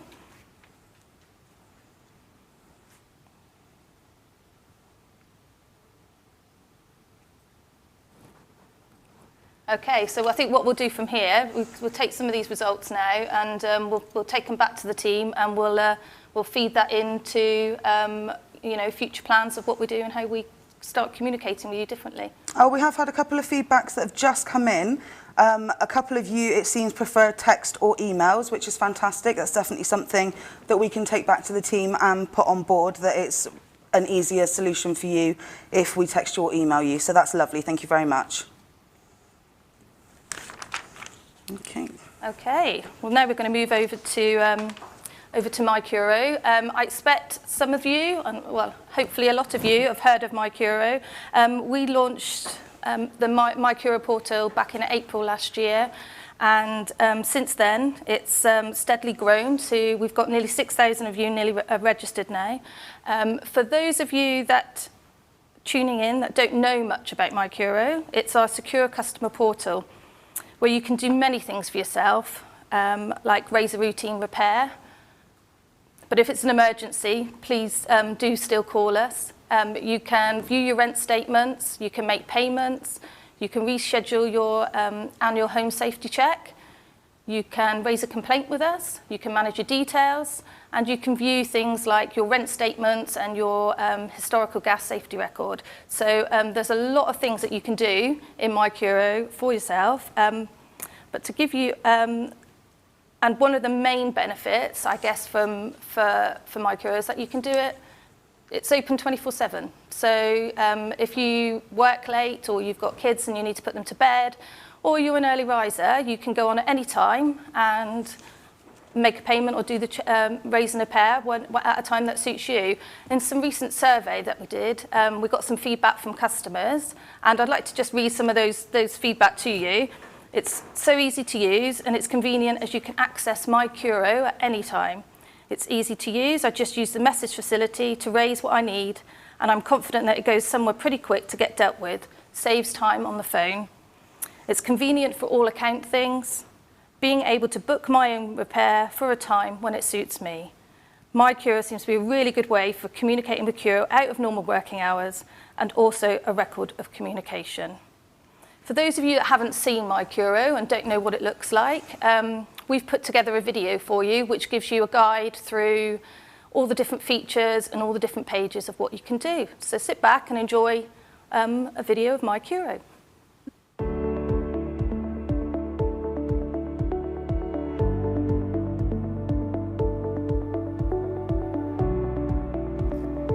This is the My Curo login screen.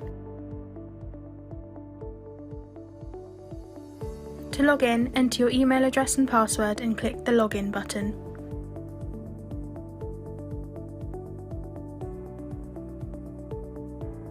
This is the My Curo home screen. Along the top of the screen are all the things you can do in My Curo.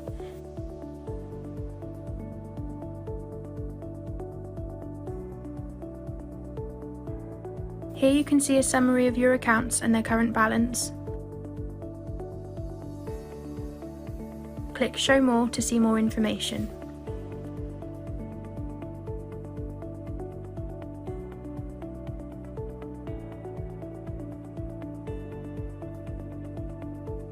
Here you can see a summary of any current repairs.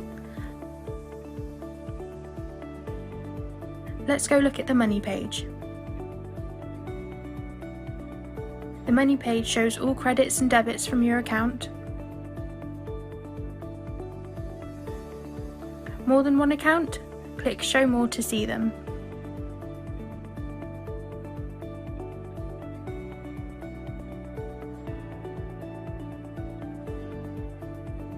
You can also pay your rent by clicking the Pay button.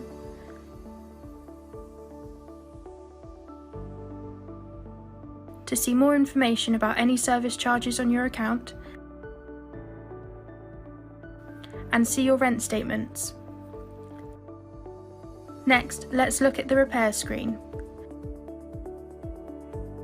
The repair screen shows you the current and past repairs to your property. You can see what type of repair it is and when they are booked in for. You can also book repairs in,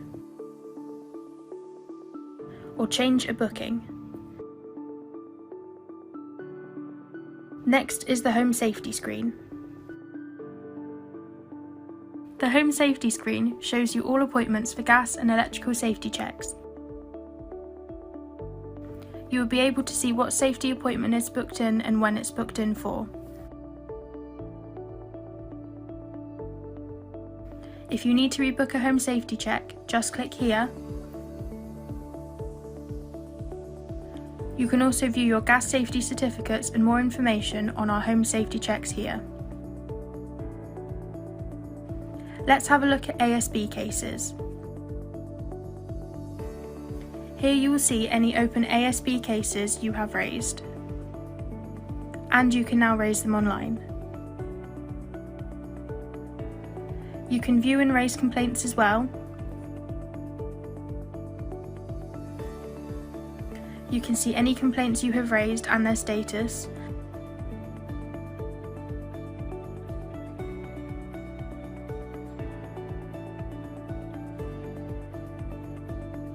And raise a new complaint by entering your complaint and clicking Submit. Next is the My Details screen. My Details lets you view the basic details we have for you, such as name, date of birth and national insurance number. You can amend your telephone number and next of kin details by clicking the pencil.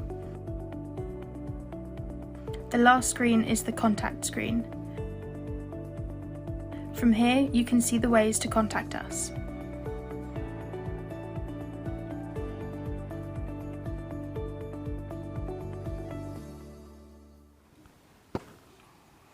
Thanks for staying with us, guys. So, being on the front line of the contact team, we get hundreds of calls a day, and mainly it is to report a repair.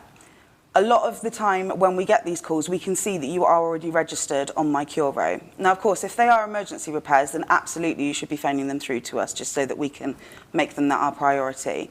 But in regards to routine ones, they are very, very simple to raise on My Curo. So as a little challenge to all of you, it would be really good if everybody who is registered on My Curo and has not yet done so, to try and raise their own repair on it. That is when you have one. When you have one, Don't go raising one when you don't. Yeah, don't just try it out, but when you have a repair that you need to raise, please try and do it on My Curo. If you struggle and you find any problems, then give us a call and we're always happy to help. But just give it a go and see how you get on. I think you'll be quite pleasantly surprised. In order for, as to kind of what Jade was saying, you know, we set you that mini challenge to see if you can do one yourself, but to help you out, we've been busy kind of working behind the scenes to produce a series of mini videos that help you go about doing the routine tasks on My Curo. These videos include how to raise a repair, how to make a payment, and how to reset your password and register. And we're going to be making all these videos available to you over social media and the website in the next couple of weeks. So do look out for them. But in the meantime, to give you a little insight, here's how to raise a repair video.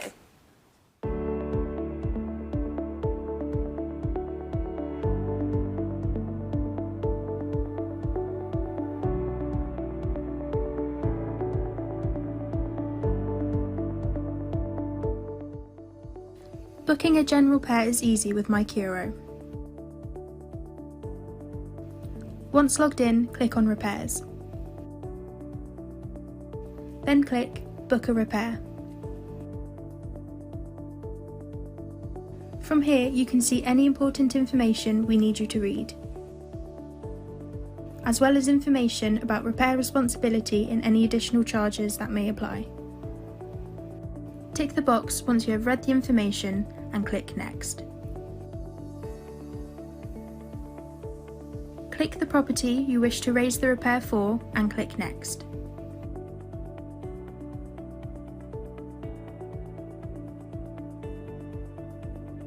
From here, you will be given a number of repair options.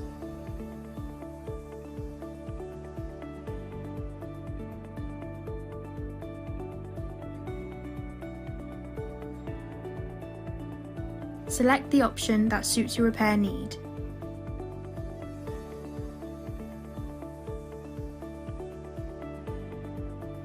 And click the options that appear. If you make a mistake, click the back button at the top of the list.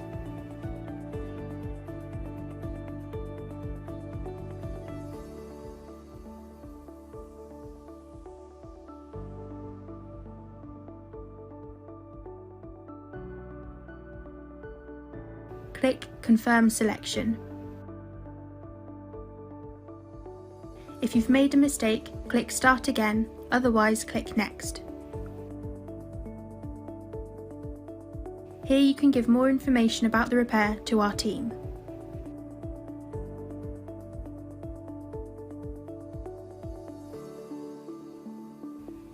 If you would like a text message confirmation, click Yes and enter your mobile number.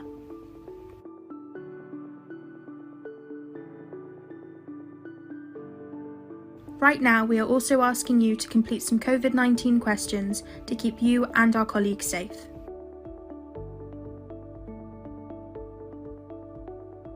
Click Next to continue. My Curo will then offer you some dates and time slots for your repair. If you need further dates, click Get More Appointments. Click the appointment you would like for your repair and click Next. We will provide you with some further information. Click Next when you're ready. My Curo will then finalise your booking, give you the order number and confirmation of the time we will attend. Click Submit to continue. Click OK to complete your booking. All done. Some repairs are a little more complicated and we will need a bit more information from you before we can book them. And we will need to contact you to book it in.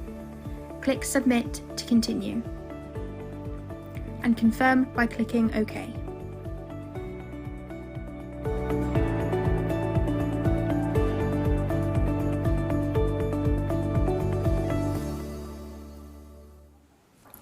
Welcome back, everyone.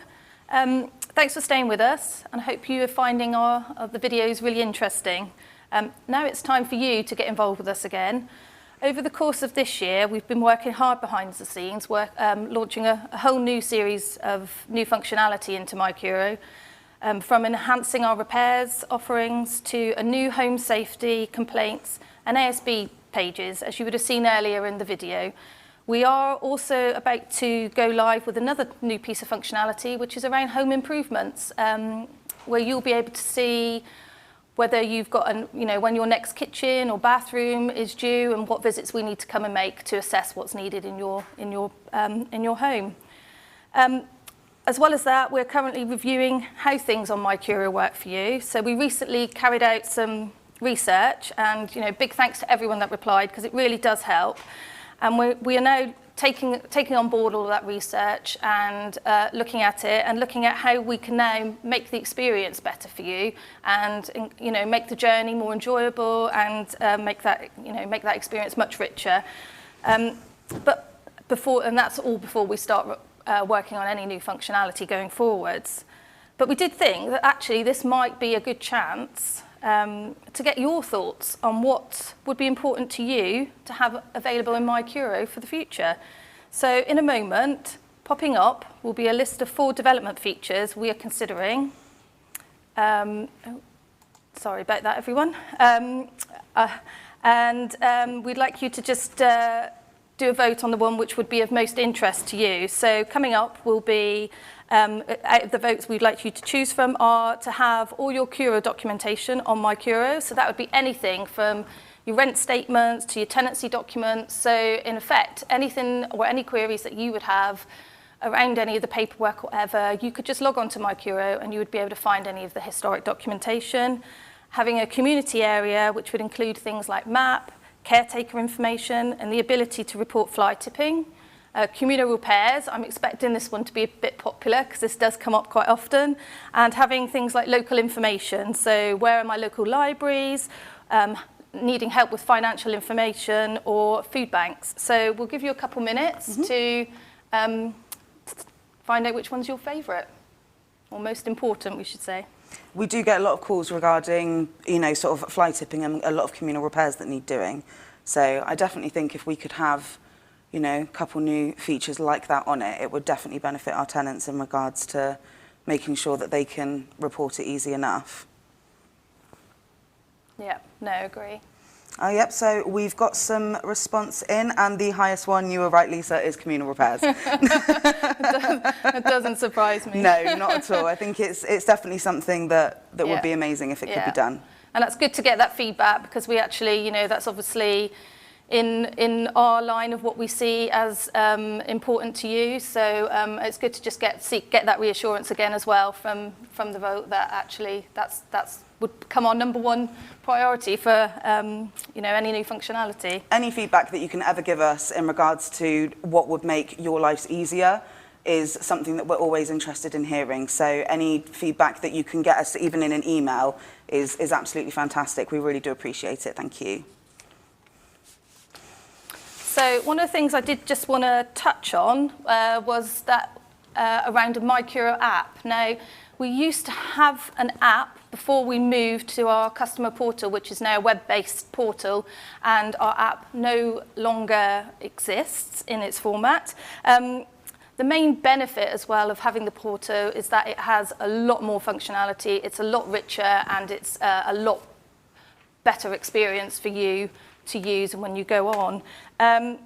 And I know we've had some feedback about how actually, you know, you find having the portal, it's a bit cumbersome, it's a bit hard to get to it because you've got to open your laptop, you've got to go online, you can't just access it from your phone, which, you know, which is what the app used to be able to do, and you used to find that really, really easy. So, so that kind of got us thinking, and one of the things we've come up with, and you're going to see another little video in a minute, is we've come up with a little way or a little guide of how you can create a shortcut on your phone. So you literally will put, it looks like a little app icon which will appear on your desktop on your phone, and you can just click on that, it will bring up the login page, and you can just log into My Curo. So actually then you don't have to go hunting for it, you can just click on it there and then. So yeah, so it saves you having to remember the website or where to find things. So coming up now is a little guide on how to do that.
Hi guys, thanks for staying with us. So we are getting to the end of our segment now, but just a couple of things that I did want to mention before we close.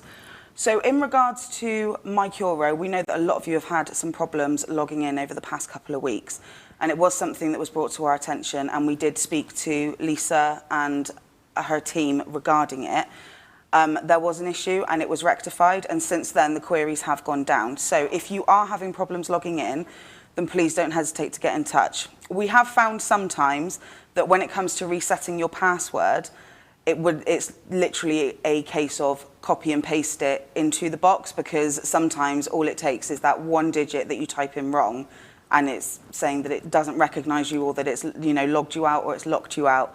So definitely when it comes to that, it's a case of being really careful. I know that I do it all the time on my computer and my phone. I type something in wrong and I don't even realize that I've done it. Yeah, and we've done a whole review as well of that whole process of how to register, as it did highlight that, you know, you were experiencing quite a few issues. So we have changed the email that you'll receive now. So anything when you come to reset your password or register, you will get a different email with much easier to follow step-by-step guide of how to complete your registration.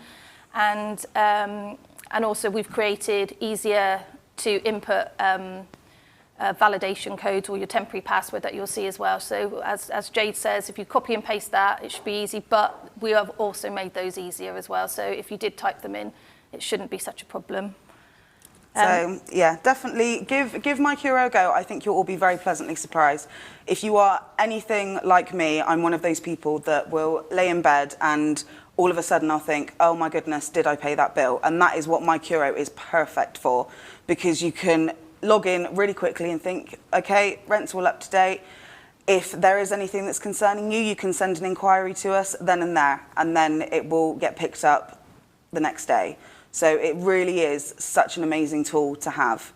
And I also like to say as well, if you're not online or you are not as digitally able to be able to, you need a little bit of extra help, then do drop us a line, because we'll try our best to help you out, and we'll try our best to help you get set up onto Curo or and how to access things. Yeah, if it's something you want to give a go and you do struggle with, then by all means give us a call, and we're happy to give that little bit of additional help, just so that we can make your lives a little bit easier.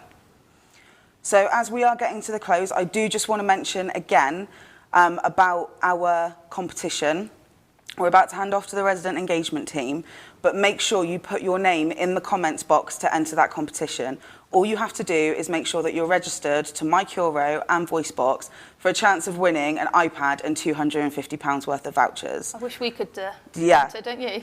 Same. So make sure you put your name in, because it will take you seconds and you could walk away with, an iPad or £250. So either way, it's definitely something worth doing. Yeah, no, definitely. So I think that's pretty much near the end for us. Yeah, So, thank you for joining us. Hope you found it really interesting. We wanted to leave you with a video of one of a Curo customer called Zoe, and she's an avid fan of Curo. And she's actually going to be on in the next session with the resident engagement team on the panel. So, sit back, enjoy what she has to say about using Curo. It's got many benefits to her, but feel free when she's on in the customer panel, fire her some questions and ask her what she thinks as a customer using it as well. So, thank you for your time. Thanks for joining us, guys. So during lockdown, just one day, the wall heater in the bathroom just decided to explode, lots of sparks, and I thought, I'll try the portal, because I knew that they weren't working, they were only working from home. Clicked on it, really easy, filled a report in, chose a time, chose a date. Man turned up, it was between 8 and 12, he turned up at 20 to 12, had a look. Because I put a description, knew what to do. He fixed it, took about 20 minutes. It was brilliant. I find it really useful for access. I don't work a 9-to-5 job, so if I've got a space anytime, I can just log on and check things like my rent balance, and I find that really, really suits me. It's really easy to use. Just click on, I use an iPad for everything. Obviously you have to log in, it's secure, But once you're logged in, everything's there on the page for whatever you want to do, repairs, rent check, whatever. It's all there, everything you need. You know, it's the way forward, isn't it? There's always going to be people that aren't going to want to use it, but I think as the world develops, we're going to have to use it more, and Curo are really good at keeping up and getting ahead of it, really, I think. I really appreciate the fact that all my rent statements are online. I don't get anything on paper now. I've got a very small flat full of books and cats. Less paper, saves the trees, saves my space.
Hi, we're Michelle.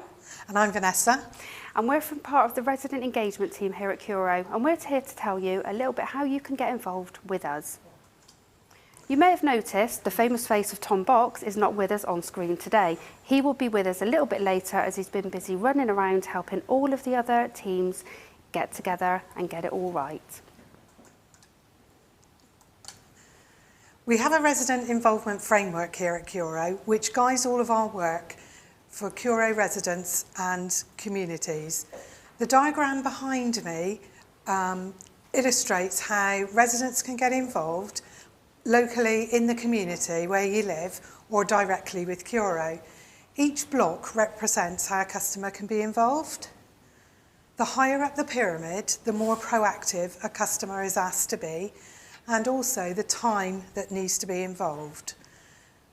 It also reflects through the size of the blocks how many customers need to be involved at each of the levels. We have a number of residents' associations that we work really closely with. For example, behind me is a residents' association at Rosewarne Close, and they opened up a new community room on their estate, which was previously used as an unused laundry. Tintagel Residents' Association in Keynsham did a community litter pick within their estate, and everyone took part, both young and old. It was a great community activity, and residents are really taking pride in their estate.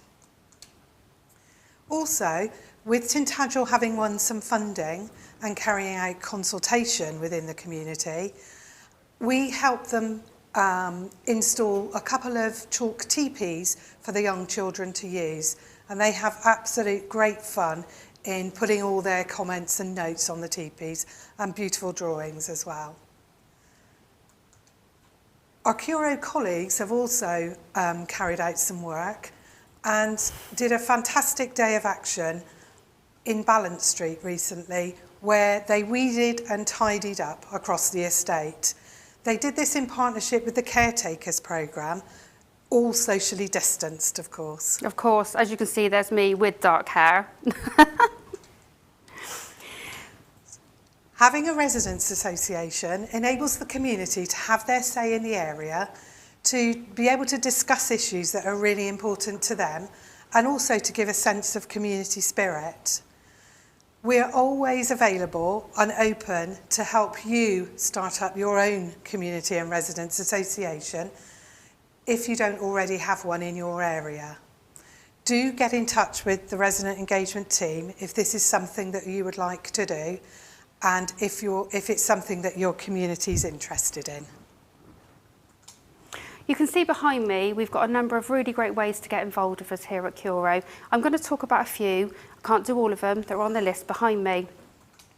Our scrutiny group met recently to do the grounds maintenance service. This is one of the options that was chosen via our oversight group. Now, the oversight group is a group of residents from all different backgrounds that get together, and they will choose the scrutiny activity, which another group of residents will discuss, look at, and see what we can do. So they've come together, obviously, to review lots of different performance information and where we can improve. The Complaints Review Forum is another group. They meet more regularly to help us test out our complaints process. They have a different selection of anonymised complaints to review at each session. This ensures that we are open, fair, transparent and consistent with our processes. They've also helped us to develop a new complaints policy and procedure. Finally, this is some of our members of the Disability Action Group that you can see behind me. They help us to adapt and design our services so that we can meet all of our customers' needs. Recent activities has included a review of the disabled facilities, the grant scheme and our customer commitment document. The group have also contributed to the development of our pilot repairs service for our customers with additional support needs. So you can see us behind us, this is our menu. It's not an eating menu, it is a customer involvement menu. It shows all the ways that you can get involved, and as you can see illustrated by the tomatoes, the more time you need to give. We've got a poll coming up for you to ask if you would like a copy of the menu. You can choose this digitally, you can choose this by paper form, or you can say no thank you. You may already be involved and you may like to get involved in other things that we do offer. So please get in touch if you'd like any more information and we can send that out to you.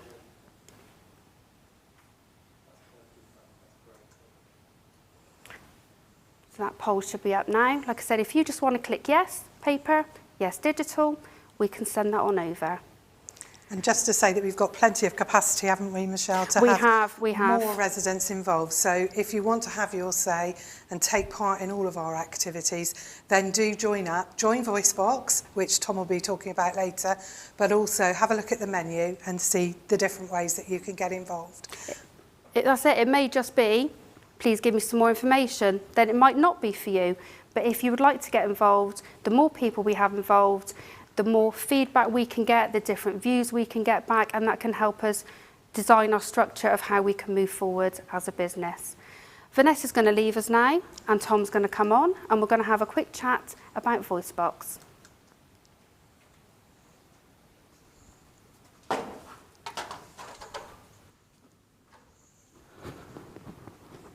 Hi everyone. Obviously, my name's Tom. It's lovely to have you all here with us this afternoon. I'm just going to spend a few minutes talking to you about VoiceBox. So we launched VoiceBox as our customer feedback website back in 2018 at our first residents conference. It is our customer feedback platform for customers. What we want is your feedback, your opinions, your views on our services. We keep VoiceBox updated with regular content from our teams across the business. So every week we go out, we talk to other teams across the business, and we put different surveys, different polls, different forum posts on there for customers to comment on. Now, later on in the presentation, there are some quick videos about what you can do on VoiceBox, how you can use VoiceBox, and more importantly, how you can change the services that we offer to you.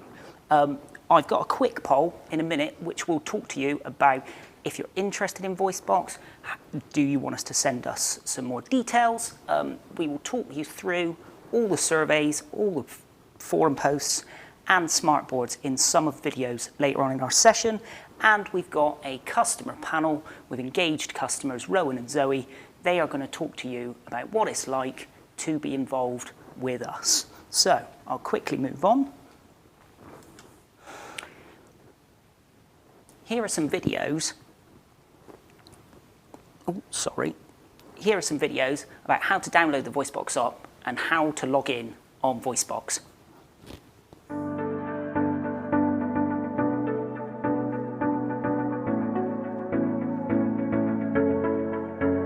To get the VoiceBox app, visit the Google Play or Apple App Store on your mobile device. Search Curo VoiceBox and choose Curo VoiceBox by MRSG Limited from the list. Press the Install button and wait for the download to finish. Once the app is downloaded and you have logged in for the first time, you'll remain logged in and be able to easily access your profile, messages, and certain research tasks directly from your mobile phone.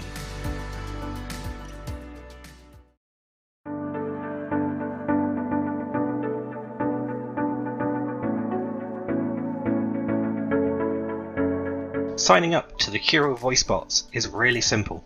First, visit voicebots.curo-group.co.uk and you'll reach the login page.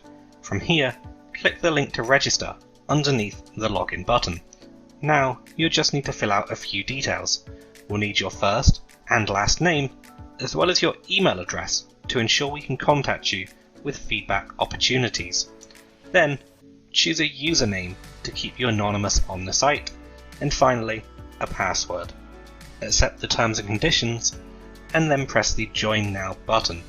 In a few moments, you'll receive an email with a link to confirm your registration. When you click this link, you'll be asked to complete your personal profile. Select your age bracket, enter your date of birth, select your gender, and input your postcode. You'll also be asked how you heard about VoiceBox. If you have a Curo customer reference number, or were invited by a friend or Curo colleague, you can also enter those details here. Once you've completed your profile, press the Enter VoiceBox button to log in for the first time. We look forward to welcoming you soon.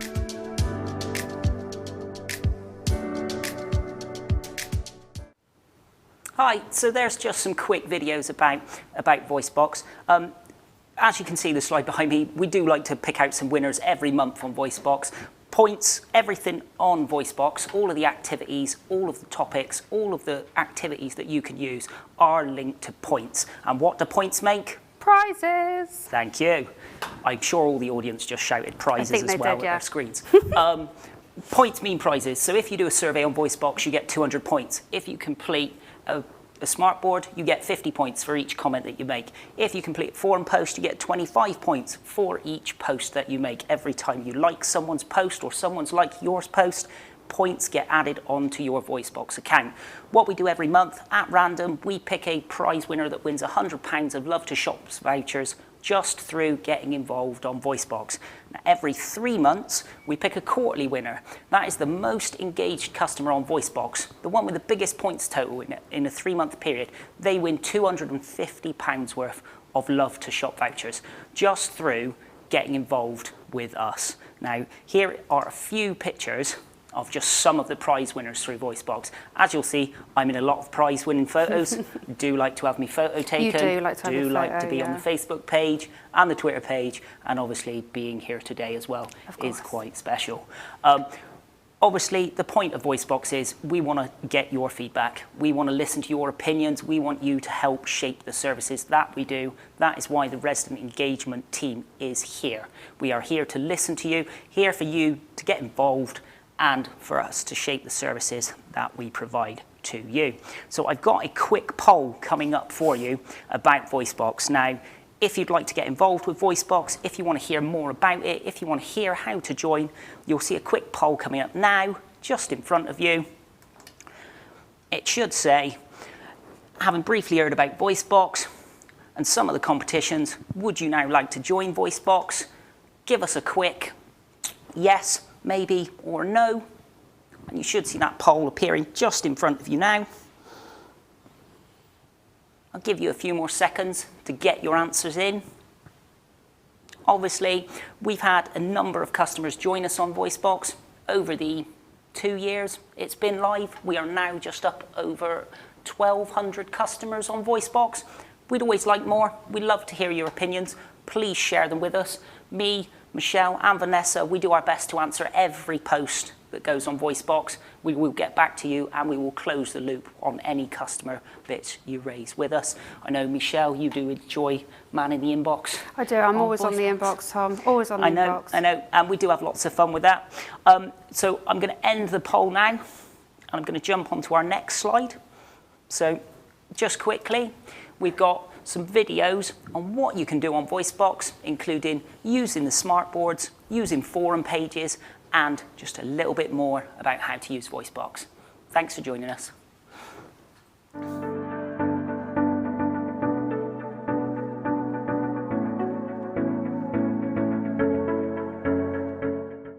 While logged in to VoiceBox, you can view a list of all open activities you've been invited to take part in by hovering over the My Tasks option in the menu bar.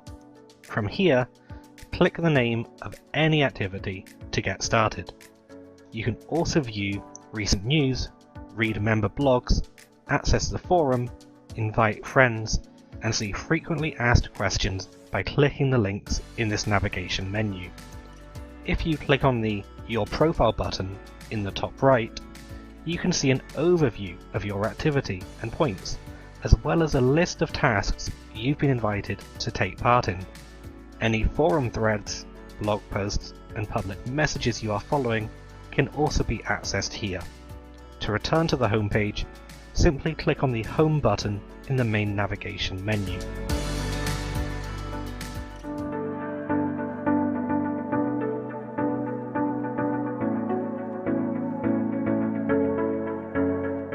One easy way to get involved with VoiceBots is through smartboards. You can find smartboards on your task list in the main navigation bar. Some, like our compensation policy review, can also be found on the VoiceBots homepage. Smartboards are a series of images which you can click on to leave comments. The text above and below the image will let you know what kind of feedback to provide. For example, on this page, I may comment I'm not too sure what the term accountable lead means. Most smartboards will have multiple images or pages that you can click through at the bottom of the screen. You can leave as many or as few comments as you'd like, but each comment is worth VoiceBots points, which act as your prize draw entries.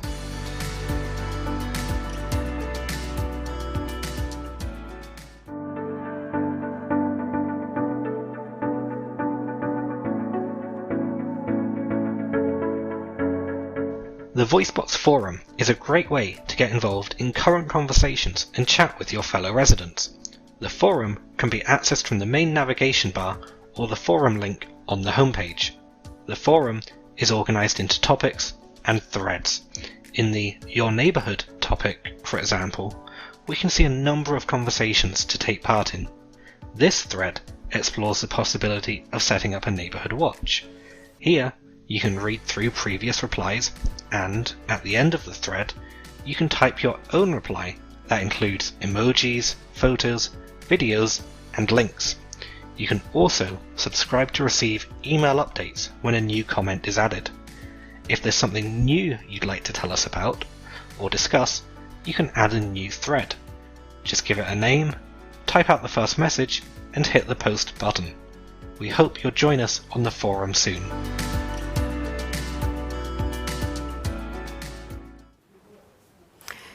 So this year, we decided to bring back Curo in Bloom.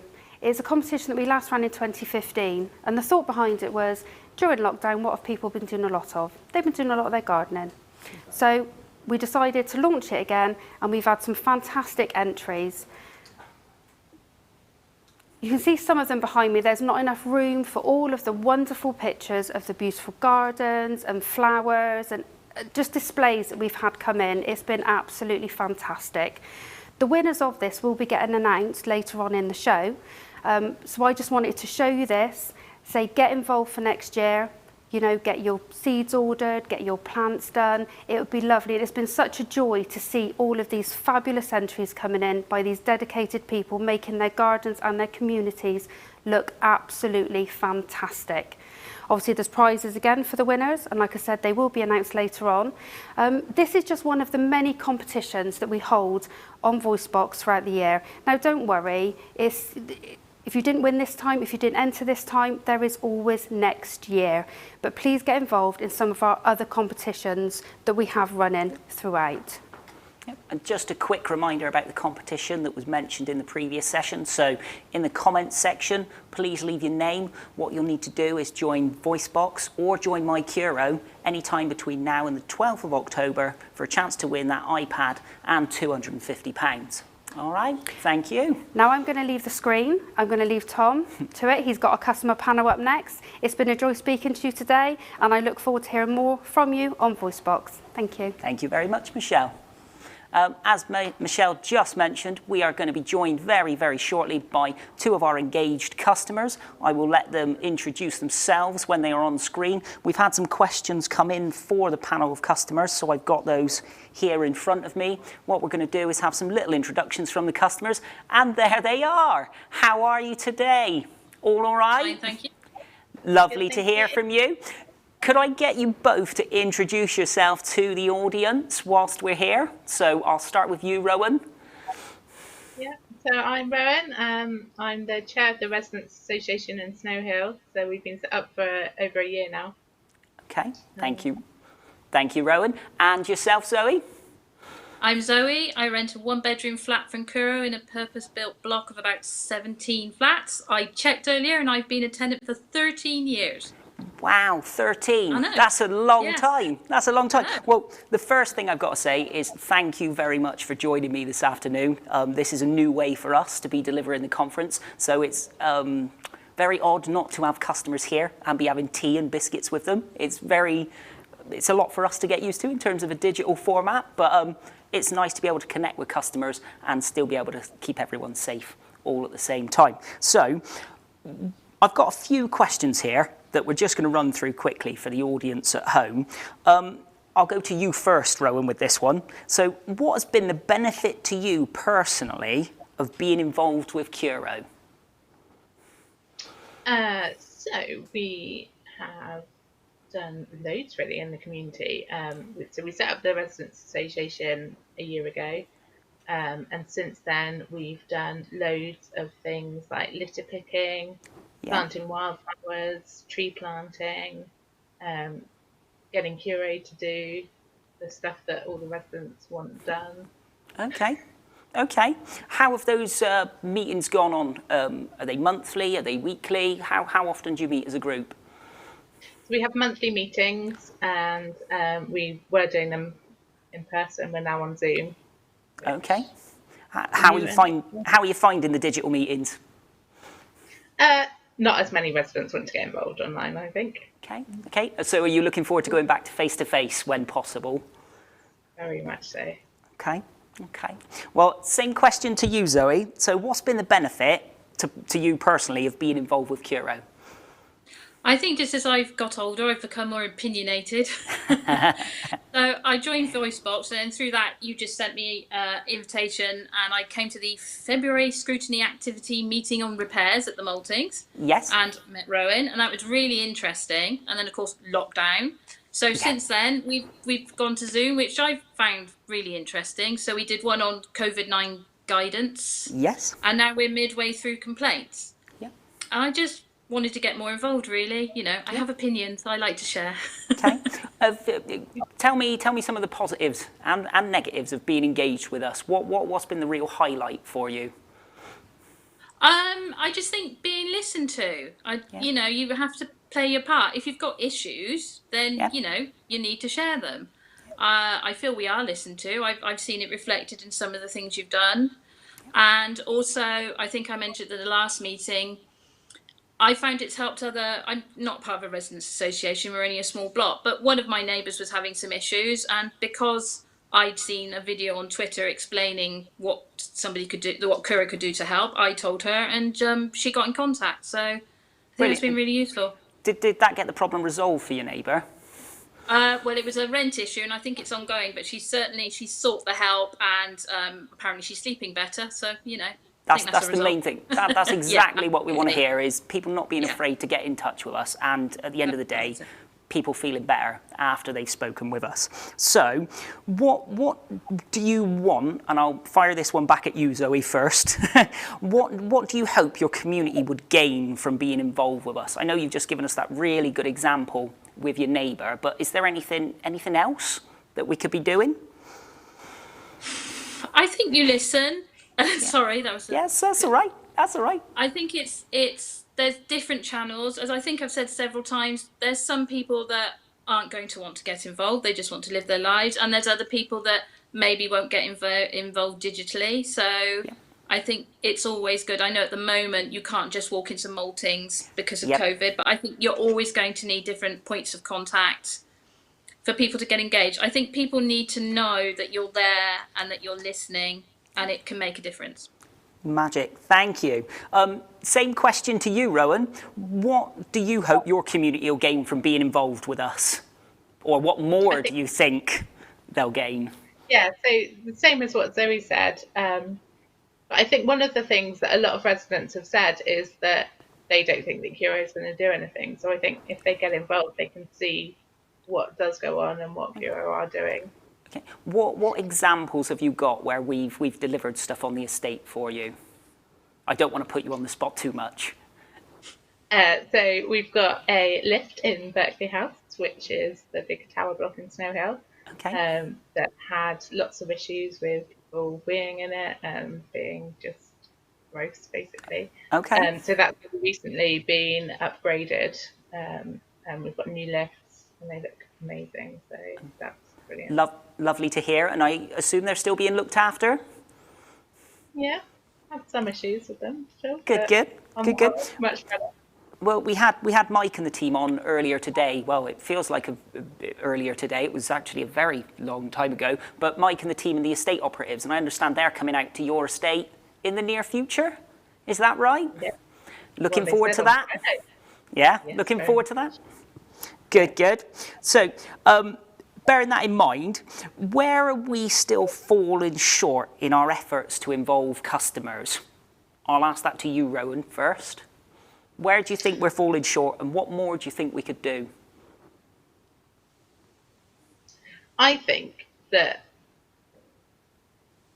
the information is out there, and if people want to get involved, then there are ways that you can easily get involved. You don't have to commit a lot of time to.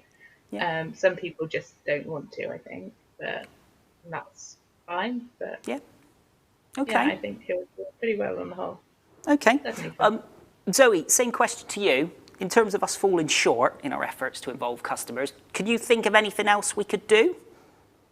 I'd like to back up what Rowan said. I mean, you really don't have to give a lot of time, but it is easy to get involved if you want to. I don't know if maybe when there's new tenants, if they get a welcome pack, if there could be a leaflet about getting involved included, there may be one, but if not, that could be a possibility. Yep. Like Rowan said, they're out there, but I think to an extent you have to go and look for it. You have to want to get engaged. You can't make people be engaged if they don't want to. Okay. So I think you do a pretty good job. I've certainly found it interesting. Oh, that's lovely to hear. Thank you. I've got one final question at the moment, unless we get any more questions from Facebook or from the Zoom channel. So are there other organisations or people like councillors, local authorities, or police who you would like to see get more involved in your local community? So I'll fire that at you first, Rowan. So we already have our local councillor who comes along to most of our meetings. We've got the police who are really involved as well. And then organisations like Genesis who run the centre in Snow Hill now have been involved as well. Okay. So yeah, I think we've got them covered really. Okay. Zoe, in terms of your community, what sort of local services or other organisations or people would you want help with sort of getting involved? Well, when I moved in 12 years ago, we had a community policeman, and I did have an issue just after I moved in that he dealt with very efficiently. I have to say, I've not seen a policeman around here in several years, which I suppose in a way is a good thing. It's quite a quiet area. I do live by a park, bit of antisocial behaviour going on in there. Could be dealt with better. One example I have got is we had, again, it happened through me talking to Curo, which was great. We had a communal rubbish area that didn't work very well. And so Curo came along and built the absolutely magnificent rubbish and recycling area. It's lovely. Brilliant. But there were no bins in it. So people were putting the stuff in with no bins. So I rang Curo and they said, you need to talk to the council. And I rang the council and they said, you need to talk to Curo. There was quite a lot of toing and froing. It was sorted in the end. I think it's difficult, but, channels of communication, I maybe, could be a bit better with things like that. Okay. But, Yeah. Eventually you got it sorted though? Oh yes, we have magnificent bins now. Okay, that's good. It just took a while, and it was just the annoying, nobody wanted to take responsibility. In the end, Curo did. The bloke that built it actually dealt with it. He did the job. Well, that's brilliant that we've come out and taken responsibility for that. Communication is one of the things that we're looking always to improve on, and always trying to close the loop with our customers from the point that issue comes in, right to getting you a resolution and communicating that back to customers. That's one of the key drivers we have here at Curo. I don't have any more questions through from Facebook, and I can tell you now that my battery on my iPad is telling me it's got less than 10%. So we don't have any questions from Zoom at the moment from the audience. Is there anything else, any other experiences that you want to share, either through being on VoiceBox or attending to one of our community groups? I'll ask you first, Rowan. What's been your favourite bit about VoiceBox? I think it's really easy to use, quite quick surveys. You get to feel like your voice is being heard.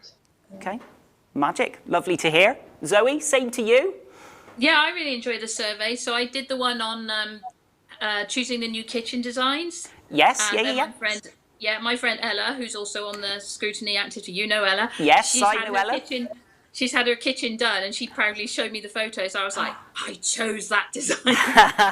So it was one of the colours you picked on the survey? Yes, yeah. Well, just kind of like the design of it. And I find that really useful, and I love the meetings. It's really nice to meet other people like Rowan, the lady from Mulberry Park. I've only met her via Zoom, but it's been really interesting meeting different people with different experiences. Yeah, I've really, really enjoyed it. Yeah. Awesome. Yeah. Well, it's lovely to hear. I look forward to being able to do face-to-face meetings with all of our customers as soon as it's possible to do so in a safe way. Until then, we'll keep doing Zoom sessions and trying to keep everyone safe whilst engaging with customers at a safe distance on the topics that you want to talk to us about. I will say thank you for being involved again, because it is a brave person who comes up and goes on camera in front of a live audience. So thank you very, very, very much for being involved this evening. What I'm going to do now is call an end to our session, unless we've got any more questions coming through, but I don't think we have. So thank you very, very, very much for being involved, and I'll say have a lovely rest of the afternoon. All right? Thanks, Tom. Thank you for joining us. Cheers. Bye. Bye, bye, bye. So that was our customer panel with Rowan and Zoe, both two of our engaged customers. And finally, if you've got any more questions for us, the resident involvement team, myself, Vanessa and Michelle, we're just a simple email or phone call away. You can get in touch with us at voicebox@curo-group.co.uk. Myself, Michelle and Vanessa manage that email address. We'll be there to answer those queries as and when they come through. You can also get us via the normal phone number, which is 01225 366 000. So thanks for joining us today. Up next is the afternoon break, and then we'll have our final session, which kicks off at 5:15. Thank you very much. Cheers.